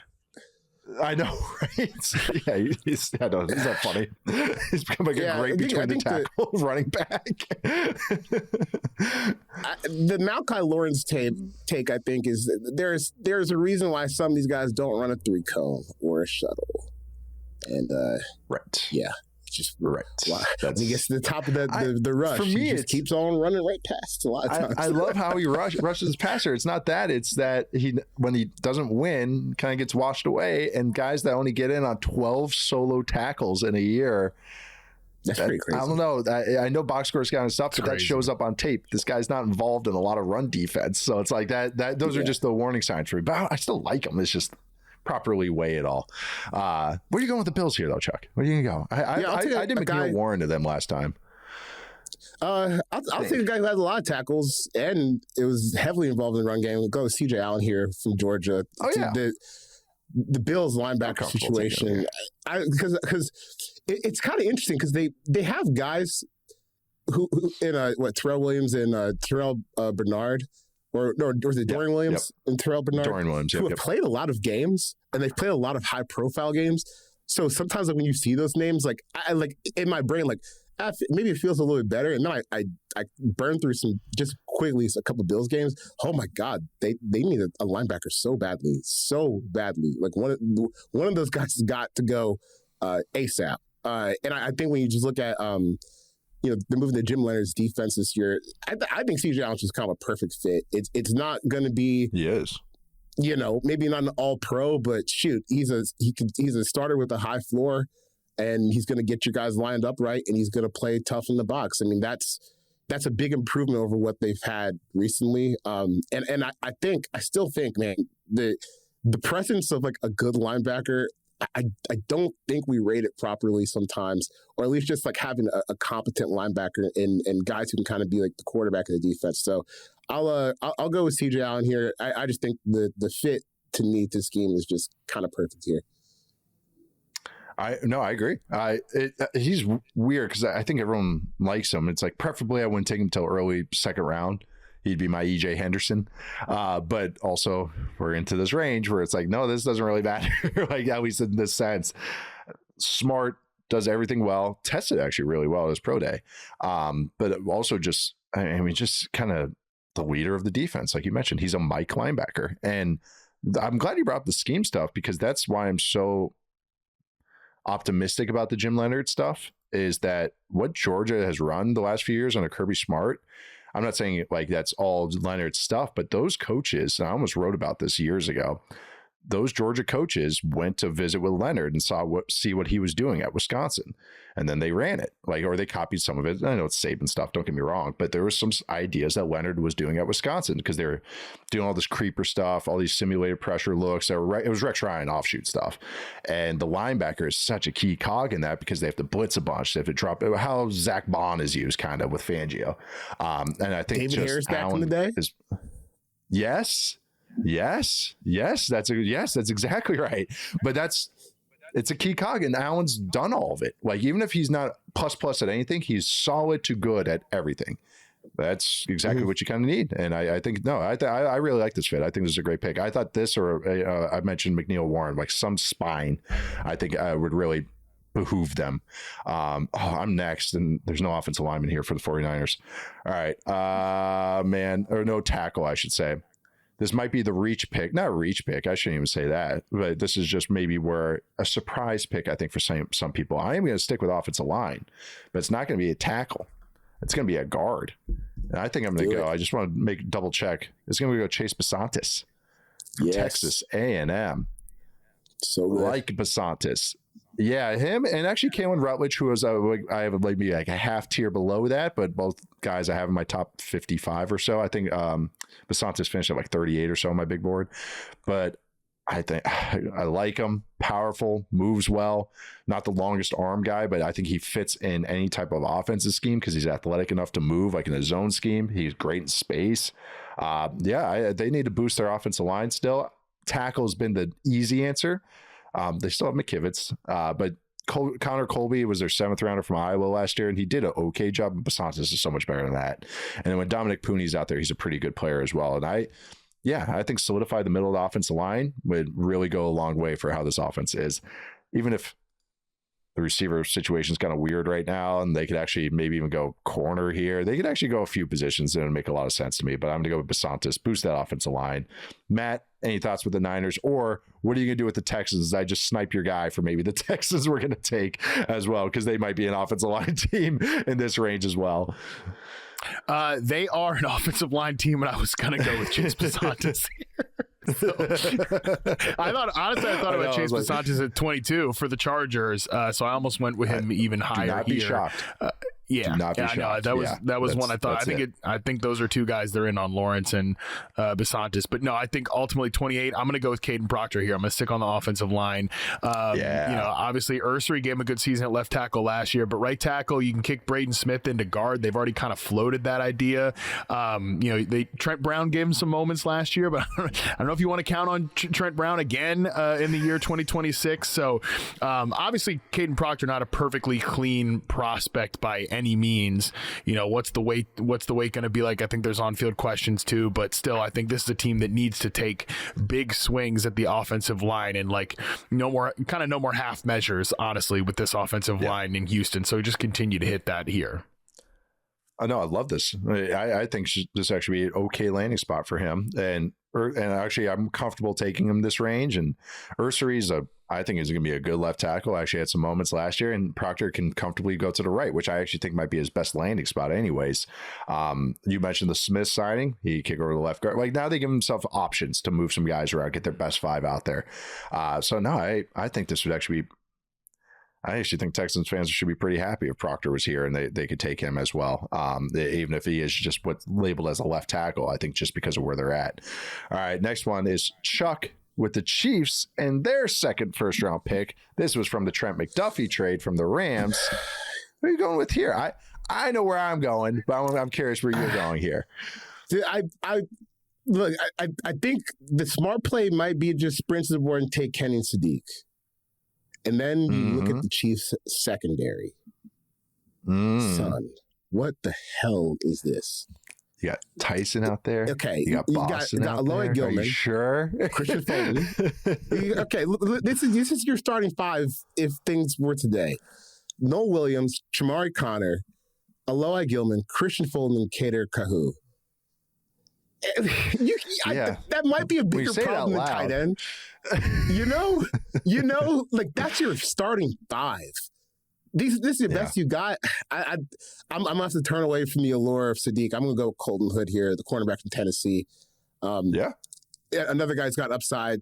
Legit. If you're at the bottom of the first round, you can get someone that can legit be an outside cornerback for you. I think that's a little bit too good to pass up here. And then the Chiefs defense, it's gotten really, really thin. And I hate it because I hate seeing what stage, the roster that Pat Mahomes has to play in, where they've missed a bunch of skilled players in the draft recently. All the small little wide receivers, doesn't seem like any of them are going to hit. But when you look on the other side, it's barren, especially in the backfield. So I'm going to go with Colton Hood and tell Pat, you got to be brave for one more year. We're going to see what we can do next year. But hey, Brett Beach, this roster is not very good, man. It's gotten worse. Brett. You got to wake up. Your quarterback is too good to have a roster this bad where you've got preseason guys in your back 7. That's not good enough. Yeah, they could go DB again, McNeil Warren. They could go Boston. They go Tyson. They go Sadiq. I would understand. I really would. I'd be like, yeah, do it. So skill position juice here, especially if they address a different position, if they went Bain with their first pick, skill. And I actually think they're set up okay here to get that, whether it's Hood, whether it's Chris Johnson, whether it's McNeil Warren, whether it's another guy, Stukes or something like that, or offensively, I think there's going to be one of those receivers will be here, whether it's Cooper, Boston, Tyson, I know, Concepcion, Lemon, one of those guys will probably be here. So I actually think the Chiefs are set up pretty good at pick 29. Now, It's me, pick 30, Dolphins, the ones they got from the Waddle trade. And I think they'll go receiver here. And I'm going to give them, I have to go with my grades because that's what I think they would consider. I'm going to go with Denzel Boston. I think they need receiver help. They need pass catchers. They need juice. So I am going to go with Denzel Boston. Sadiq, I did look at because they are talking to themselves into Greg Dulcich at tight end, but I think receiver is one that you'd rather invest into, just the more likelihood of success as well. I know as crazy as that sounds. So Boston's got great size. I like him for a lot of teams. Again, he is my receiver 2. Had him as a top 15 player in this class, so I think this would be a great pick. You can argue for Tyson as well here, and I totally understand, just because of the juice and just kind of different play styles, but just going to go with Boston here just because this is what I would do, and that's how I stack them up. But Matt, you have the Patriots, who could go receiver here, or could, knowing the AJ Brown trade, which got confirmed, by the way, by Adam Schefter a week after I kind of dropped a little reporting. Yeah, there you go. So hey, that was nice. Hey, that the AJ Brown trade likely going to happen post June 1st, but the Patriots pick 31 here. I mean, come on, dude. AJ Brown has spiritually been a member of the New England Patriots for over a month. Like, I mean, come on. He's been a member of the Patriots since about mid-March last year, or last month, excuse me. Here's the thing, though. It is about what we would do. If I was New England, I wouldn't make the AJ Brown trade. I would just take it, especially in this situation right here. Let's blow that whole thing up. You got Jordan Tyson falling to 31. Let's do it. Just go ahead and take him. And you already got a guy in Kayshon Boutte last year who played a lot of on-ball reps for you. Like, this would allow them to use Jordan Tyson in the way that I think he should be deployed, which is as a movement Z receiver, move him around the formation, get him slot reps. You got guys that can rotate in and do some of that as well. So, even obviously Romeo Doubs is a player who played a ton of on ball for the Green Bay Packers as well. Like, there's a good little tandem kind of working right there. And Tyson would immediately not have to immediately step in and be like a 130 target plus player with some of the other guys you have here. You could bring him on slowly so that by year 3, some of those kind of what I would say little irritations in his route running have been eased out of his game. And at that point, like, we're talking about, a really good young player paired with Drake May, who I think is the right type of quarterback to take advantage of a wide receiver who is a little loosey-goosey on the details. So yeah, I think this is a great fit. And then you don't have to trade a pick in 2027 for a receiver that I'm a little worried is kind of teetering on that age cliff. So yeah, this checks multiple boxes for me, what I would do here if Tyson was available at 31, which I think there's like 0% chance he would be in real life. Right. And also, this is why too, I think the Patriots, Chiefs, maybe, but 49ers, Texans, and Patriots, I think they're most likely trade down teams. If someone was trying to get up for like Ty Simpson or something, really, it seems like it's only the Cardinals at this point. These are the teams because of just what we did, the O-line run. If the O-line's crap out there, I could see all these teams trying to move back just a little bit, and just that way they can get into the next tier of guys. Basantis would have been fine, Proctor would have been fine, but I could just see these teams as the trade down teams, just for everything you kind of illustrated there. Yeah, I don't think Tyson will be here. But I think this would be great, especially if there's in a world where the AJ Brown trade might not happen. I think on this multiverse that we're doing on this trade thing, or this mock draft. But let's round us out. Charles, you got pick 32 with the Seahawks, another team that might trade back. John Schneider's already said, he goes, we have 4 picks. I'm going to try to trade back. He just basically openly said that this last week. So, but what do you have there, or what do you have for them at pick 32? They have a couple answers. There's a couple interesting spots here. I was thinking about Sadiq here, but I was just looking up. They hired Brian Flores from the 49ers to be their OC. He was a run game coordinator there, and I just looked up just quick.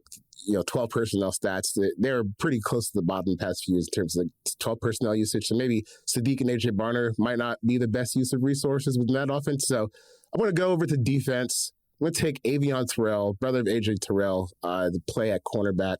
They let Tariq Woolen go to Philadelphia. They signed Josh Jobs to extension, but that was a pretty small deal financially. So they clearly could still be looking at another corner. And honestly, I just like the idea of Avion playing in Mike McDonald's defense. I think when you get him and Devin Witherspoon, that could be a fun physical like cornerback duo. And that's what they like to do. They like to beat people up. So let's give them another physical corner to play in that defense. And it's kind of tough to like make these picks when they're at the bottom of the first round. They got so many good players already, but we know that Mike McDonald really values defensive back play in the secondary. So let's get him one to try and replace the production that Woolen gave over the past few years. And Avion Terrell, who's a totally different type of cornerback, but still fits in this defense pretty cleanly, I think. Yeah, like he's slot for me in some defense, but actually this defense he could play outside, I think, because they've run so much 2 and 6. And I really like Terrell. I think he's such a cool player. Like he's just so feisty and smart and just tenacious. Seahawks are a weird team. I think I've done Zion Young here for them in one mock. I think TJ Parker, it actually makes sense. TJ Parker's got some DeMarcus Lawrence to his game. So actually kind of, maybe the succession plan there. Running back even though I think it's a little rich for price from Notre Dame, but that's why I think they're a likely trade back team or try to trade back. So like kind of the guys that didn't make the first though was Sadiq, McNeil Warren from Toledo. Those are kind of 2 names that really come to mind for me, but all the rest is kind of the tier we get in. Like there's going to be some names not in the first that is going to be pretty crazy, I think, just because of how these guys are all tiered and grouped together. But recapping the first round, pick 1, we had Mendoza to the Raiders, then we got Reese to the Jets, we got Monroe Freeling to the Cardinals, we got Sonny Styles to the Titans, Caleb Downs to the Giants, Carnell Tate to the Browns, Jeremiah Love to Washington at 7, David Bailey to the Saints at 8, Ruben Bain to the Chiefs at 9, Francis Malanoa to the Giants at 10, Spencer Fano at 11 to the Dolphins, Keldrick Falk to Cowboys 12, Casey Concepcion to the Rams at 13, Jermod McCoy to the Ravens at 14, Mansour Delane to the Bucks at 15, Vega Ione to the Jets at 16, Caleb Lomu to the Lions at 17, Caden McDonald to the Vikings at 18, Dylan Thieneman, Panthers at 19, I nailed them all, Cowboys at 20, Caleb Banks, Pittsburgh Steelers taking Mekhi Lemon at 21, LA Chargers 22, Malachi Lawrence, Eagles at 23, Blake Miller, Cleveland Browns pick 24, Nacho Max Ihenachor, Chicago Bears taking Akeem Mesidor at 25, Bills CJ Allen at 26, 49ers Chase Basantis 27, Texans at 28 taking Caden Proctor, Chiefs at 29 taking Colton Hood, Dolphins at 30 taking Denzel Boston, Patriots at 31 taking Jordan Tyson, and the Seattle Seahawks taking Avion Terrell. Great job, guys. Round of applause. Way to go. We did a live mock. It's a very long pod, but we did it. One last bold take before we get out of here. Chuck, one last bold prediction for the draft. Just a kind of a little bow, little flag plan. Anything you want to do. I don't know if it's a flag plant, but it's a defense of what we did here with the Cowboys. Every year, I was looking this up, every year since 2014, Jerry Jones has taken at least one defensive lineman in the first 3 rounds of the NFL draft. A lot of times it's 2. He's done it every year except for one. The year they took Leighton Vander Esch in the first round. So still a linebacker, So every year since 2014, they've taken at least one defensive lineman / pass rusher in the first 3 rounds of the draft. So I really wouldn't be even that surprised if they doubled up with like premium assets, at least at one of the spots, given how many picks that they have. So just a defense. And I think the end of the draft is good. The end of the first round is going to be interesting because it feels like we're locked into at least, the top handful of picks and a bunch of offensive tackles. But as we saw today with our own, Kenny Sadiq didn't make the first round. Jordan Tyson didn't make the first round. Yeah. And I just want to stress to people, it's really easy for stuff like that to happen. There's only 32 spots. And when you mock 50 guys there throughout the course of a few months, someone's going to fall out. And it doesn't necessarily mean that they're a bad player or the NFL is stupid. It's just how the draft works. So take a chill pill and get ready to hype your team's new players up on Monday because we know that the hype cycle, they're about to start very, very soon. God, I want to trade Jordan Tyson for Mekhi Lemon on this pick too. So I still might tell producer Stone to pop that up there. But so put that, it's either Mekhi Lemon or Jordan Tyson with that Steelers pick. We'll just put it that way. But anyways, Matt, what's your last little bow or last little take, whatever you want to say as we enter draft week? Everything you guys have heard. This team's into that player.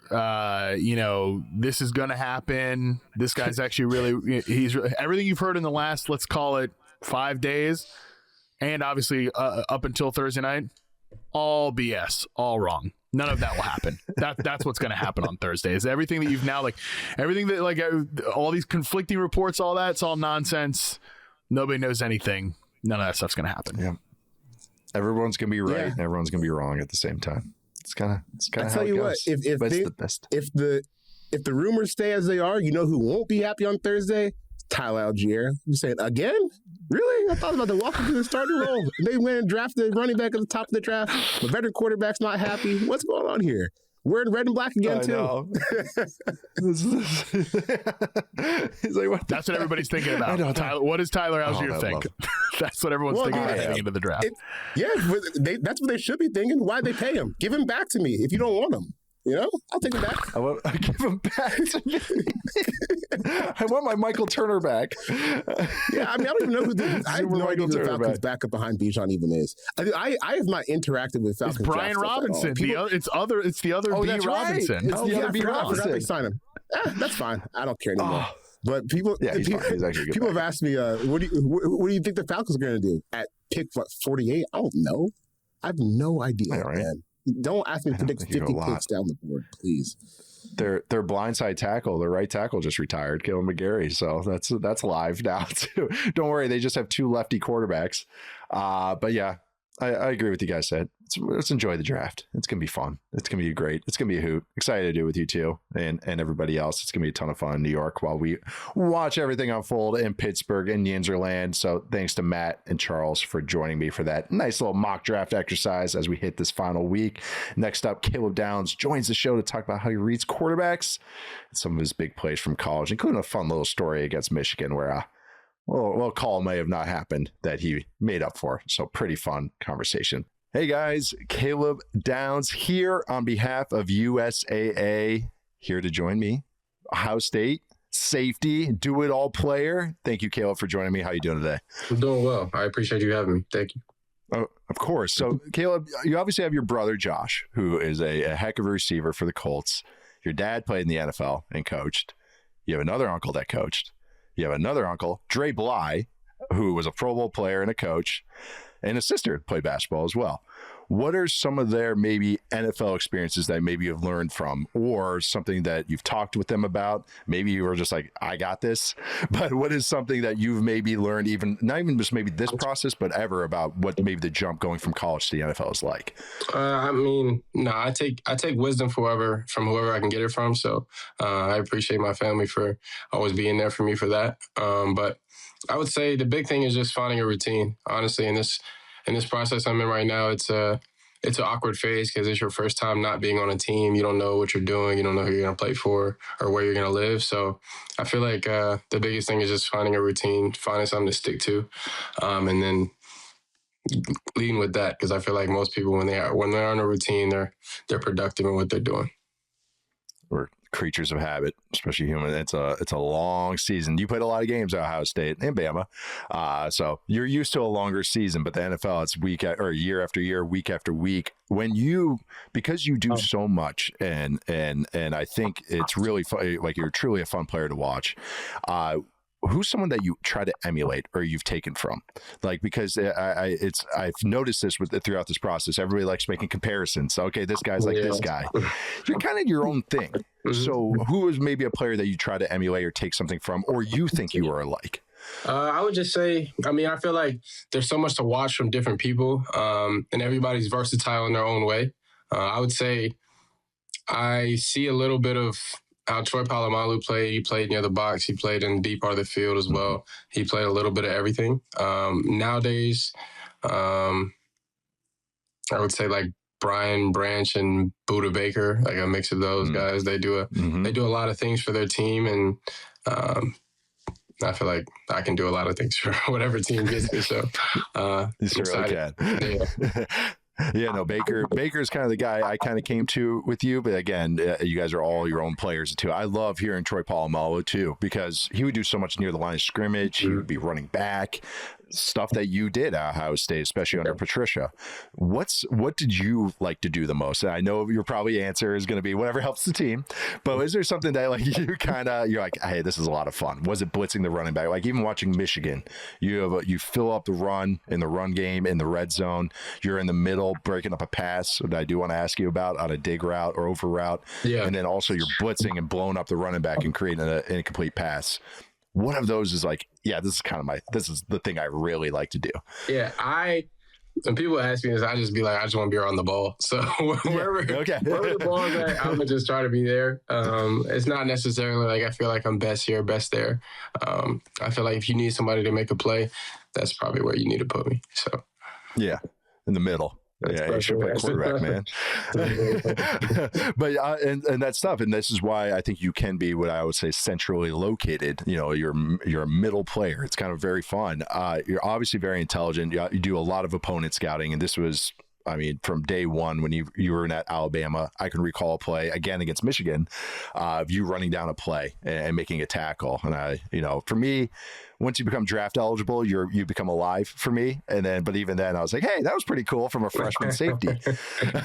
Is there something that every week you talk about process that's part of your process for studying? Is there a cut up that you always want made? Is there just a game what's your routine for film watching? Because you obviously do so much of it. I would say it's different for college because you're trying to figure out what teams do that is similar to what your team does. And then also like the competition level isn't the same every week. So you have to find out what are they actually going to do versus their competition. I feel like you have to figure out the team's identity. What are they going to hang their hat on? And then what are their tempo plays? What are they going to do around the 50? What are they going to do in different situations? Being able to know their third down routes, whether it's 3rd and 3, 3rd and 6, or 3rd and long. Being able to know all that. And then being able to actually think through the situations during the game is probably the biggest part in being able to process all that. So I feel like that for me is probably the biggest strength that I have is being able to understand that before the game and then go into the game and actually apply it. So it changes for the league because it depends a lot on coordinators and similar systems and everything like that. And then you have to study that, which I've been looking forward to doing. So, yeah. Yeah. In a weird way, the NFL in that sense becomes a little bit easier than college because you don't see as many varieties, but then also it's the NFL and everything else is a lot harder. So it's a little give and take with all that. Was there one offense that you watched in college that you thought was especially challenging to study, or you were kind of proud of okay, this was challenging. We put in a lot of work, whether it was with Patricia this year, it was with Saban in the past, anybody that you're like, wow, I'm glad we executed something we worked on that week or you worked on that week. I mean, the first one that came to mind, which was you can actually physically, even as a fan, you could probably physically understand it. I would say when we played Oregon 2 years ago, the first game we played them and the way that we looked at their offense was the same way that we looked at it, but we executed it better the second game when we played them. So I would just say that, and then you can just see the plays that they had, the shot plays that they had. We were all over it because we were like, okay, these are their shots as we know these sets. And everybody had a better understanding of that. So I would say there's tale of two. Tale of two organs. Yeah, tale of two things. Tale of two organs. I don't know what you want to say. Yeah. Yeah. Tale of two ducks. Trust me, my whole shtick is messing up metaphors, so you're good. And again, I mentioned the plays this year against Michigan. Again, I don't want to keep bringing it up because you played a lot of big games, but the Michigan game's a big one. But you broke on a ball against Bryce Underwood, their quarterback, middle of the field. You broke it against a tight end, and 2 overs. They ran it quite a few times that game. But you were able to, you kind of stood there. Are you reading the quarterback's eyes in that instance? Because again, if no one's watched Caleb, it's really cool to see. Again, I keep using the term centrally located. You kind of are a rover in the middle at times. What are you reading there? Were you reading concepts? Were you reading just the eyes of Underwood there? Yeah. That's an awkward play to ask because there was actually no call on the field at that point. I was wondering about that. The defense didn't have a call. We were just out there playing ball. So when everything just turns to just being a ball player, I feel like that's the best thing that I do. So there was no call. I can't say I was reading this or that. I was just feeling the routes. I felt 2 overs coming this way. I felt a shallow and over, and then I got my eyes to him and just broke on the ball. So I can't say that. I can't say I was playing a certain type of coverage or anything like that. So, but at the end of the day, you don't have a call, awesome. Go make a play. So. That's the way to look at it. Go find ball, get ball. Yeah. That's what they used to have a term for. They call it monster back, that's what you are. And I would even say Buda Baker actually does that a little bit. Hey, find ball, get ball. Mm-hmm. I'm so glad you said there was no play call there, because I was wondering what the heck you guys were in. We were, and that's why I wanted to ask you about it. So I'll be honest, there was no play call. It was going tempo. They're tempo, right? Yes. Okay, that makes sense. Hey, you read the eyes. Okay, this makes a lot more sense. You just completed the puzzle in my brain. No, but it's also, you talked about coordinators, and you're maybe referring to even just offenses and everything, but you got to work under kind of some interesting coaches. Of course, Coach Saban, a legendary Coach Saban, Coach Knowles, first year, and then Matt Patricia this past year. What has those kind of experiences maybe working in? Because, Patricia and Saban, there's some overlap and stuff, but they kind of use you guys in a little bit different ways. Yeah. Maybe what's something that you picked up from those guys, whether it was just for college or moving on to the NFL, or maybe being in those different schemes and learning kind of maybe the different ways to go about things? Yeah, I would say I played in 3 completely different systems, calling systems, and different thought processes of defense. So I feel like you'll see 3 different versions of my film if you watch it, kind of. And I feel like that's a positive for me, because it shows that I'm very versatile and you can play in any situation and make it work for you. So I think it's awesome just because Saban and Coach Patricia are somewhat under the same tree, but they also have different calling patterns and how they call the games and how they see the games. A lot more quarters with Coach Saban, a lot more one high defense with Coach Patricia. So I think that's a difference in that, but being able to play in both of them is key. So that, and then Coach Knowles' system is just different in its own way. So in what ways? I'm not even going to try to explain that. That's just that's a different type of attacking. System. Yeah, it's just a different type of system. Yeah, no, and that it's a great point that you're bringing up, though, because that is what the NFL is too. Like, even if you go to one team, and I'm not trying to scare you here, might not be your coordinator for life, might not be your play caller for life, and I think that's just a great attribute that you kind of display too. Maybe even get into that a little bit, maybe differences of Saban and Patricia. I know you just touched on it just a little, but maybe give one example. Could you give one example, maybe, of like that was something that was drastically different, those two schemes? I would just say they played cover 3 a different way. Coach Patricia we were playing spot drop 3, just in terms of that. There's no carrying in the post, and we're a lot more reroutes. Coach Saban was a ripless match team where you're carrying the verticals. So it's just a different philosophy, a lot more on the post safety in terms of Coach Patricia's. And Coach Saban's, you'll have 5 people covering 4 verticals if they run 4 verticals. So just different ways to handle 4 verticals, and those are just different. It just turns into a different coverage kind of at some points, the way you play it. So that's a great answer. I really like that. All right, kind of the last one I would say, we're talking about a lot about the defense. Is there any QBs that you enjoyed going against in college, to a relative scale? I know you defensive guys hate us QBs, but a guy that maybe you enjoyed battling against or working against using your intelligence, because I mentioned that Underwood play, but I really do feel like it was kind of cool to see you in the middle of the defense truly working against the quarterback. So is there a guy that you enjoyed going against, and maybe in the NFL level you're looking forward to going against? I would say like this past year playing against Fernando was awesome, just because you can see the processing power. You can see how he's, okay, they're doing this, I need to react off of that and do this. This is the weakness of their coverage, I need to throw the ball here. Other than that, in terms of my college career, I would say playing against Jaden Daniels had its own challenges. Just the athleticism and the talent they had on that field with Malik Neighbors and Brian Thomas and everything like that, and trying to account for all that. So I would say that was probably one of the toughest teams that we played against. It's a lot of speed. It's a lot of speed in a lot of different ways. So I would say those 2 are probably the most memorable quarterbacks that I played against. That's fun. Any in the NFL you may be looking forward to going against? I would say watching the playoffs last year, watching Matt Stafford, it was like, oh, yeah. I was like, yeah, he's making it. Watch out for those no-look throws, man. He'll get you. He's making it happen. So that's a good one. No, get ready for that though. He'll. It's kind of a rite of passage. You hear NBA guys talk about, I got welcome to the NBA moment, I got dunked on or something like that. Stafford no looking you on a high low. That's kind of like no looking. But I see him also no looking on 4 verts on a seam ball, like looking to the left seam, do it to the right seam. I'm like, oh yeah, that was crazy to me. It's a different sport, but he does things that I can't even fathom. Yeah, he'll no look a dig, 22-yard dig route. He's no looking at, like, every other quarterback's got to stare that down for 2 seconds and let you make a play on it. But Caleb, thank you so much for joining me. Best of luck on everything in the future. So truly a joy watching you play. So I'm very excited to watch you at the NFL level. So best of luck and everything. I appreciate that. Thank you. We'll be back Thursday. Well, one, you can watch us live on the Yahoo Sports YouTube channel. Check us out for that great draft show. We're pick by pick. We will be there hour after hour. It'll start right when the draft starts at 8 Eastern. And we'll also be back Thursday night after to recap a round one and a little crossover episode with all the Yahoo pods to recap round one of the draft. We'll also do that for some other stuff later in the week. But we also do a live show on Friday as well. So that would be an hour earlier, 7 Eastern. But check us both out. Check out both those nights, pick by pick. It's really one of my favorite nights of the week. Of the week. Yeah, it better be of the week. Favorite nights of the year.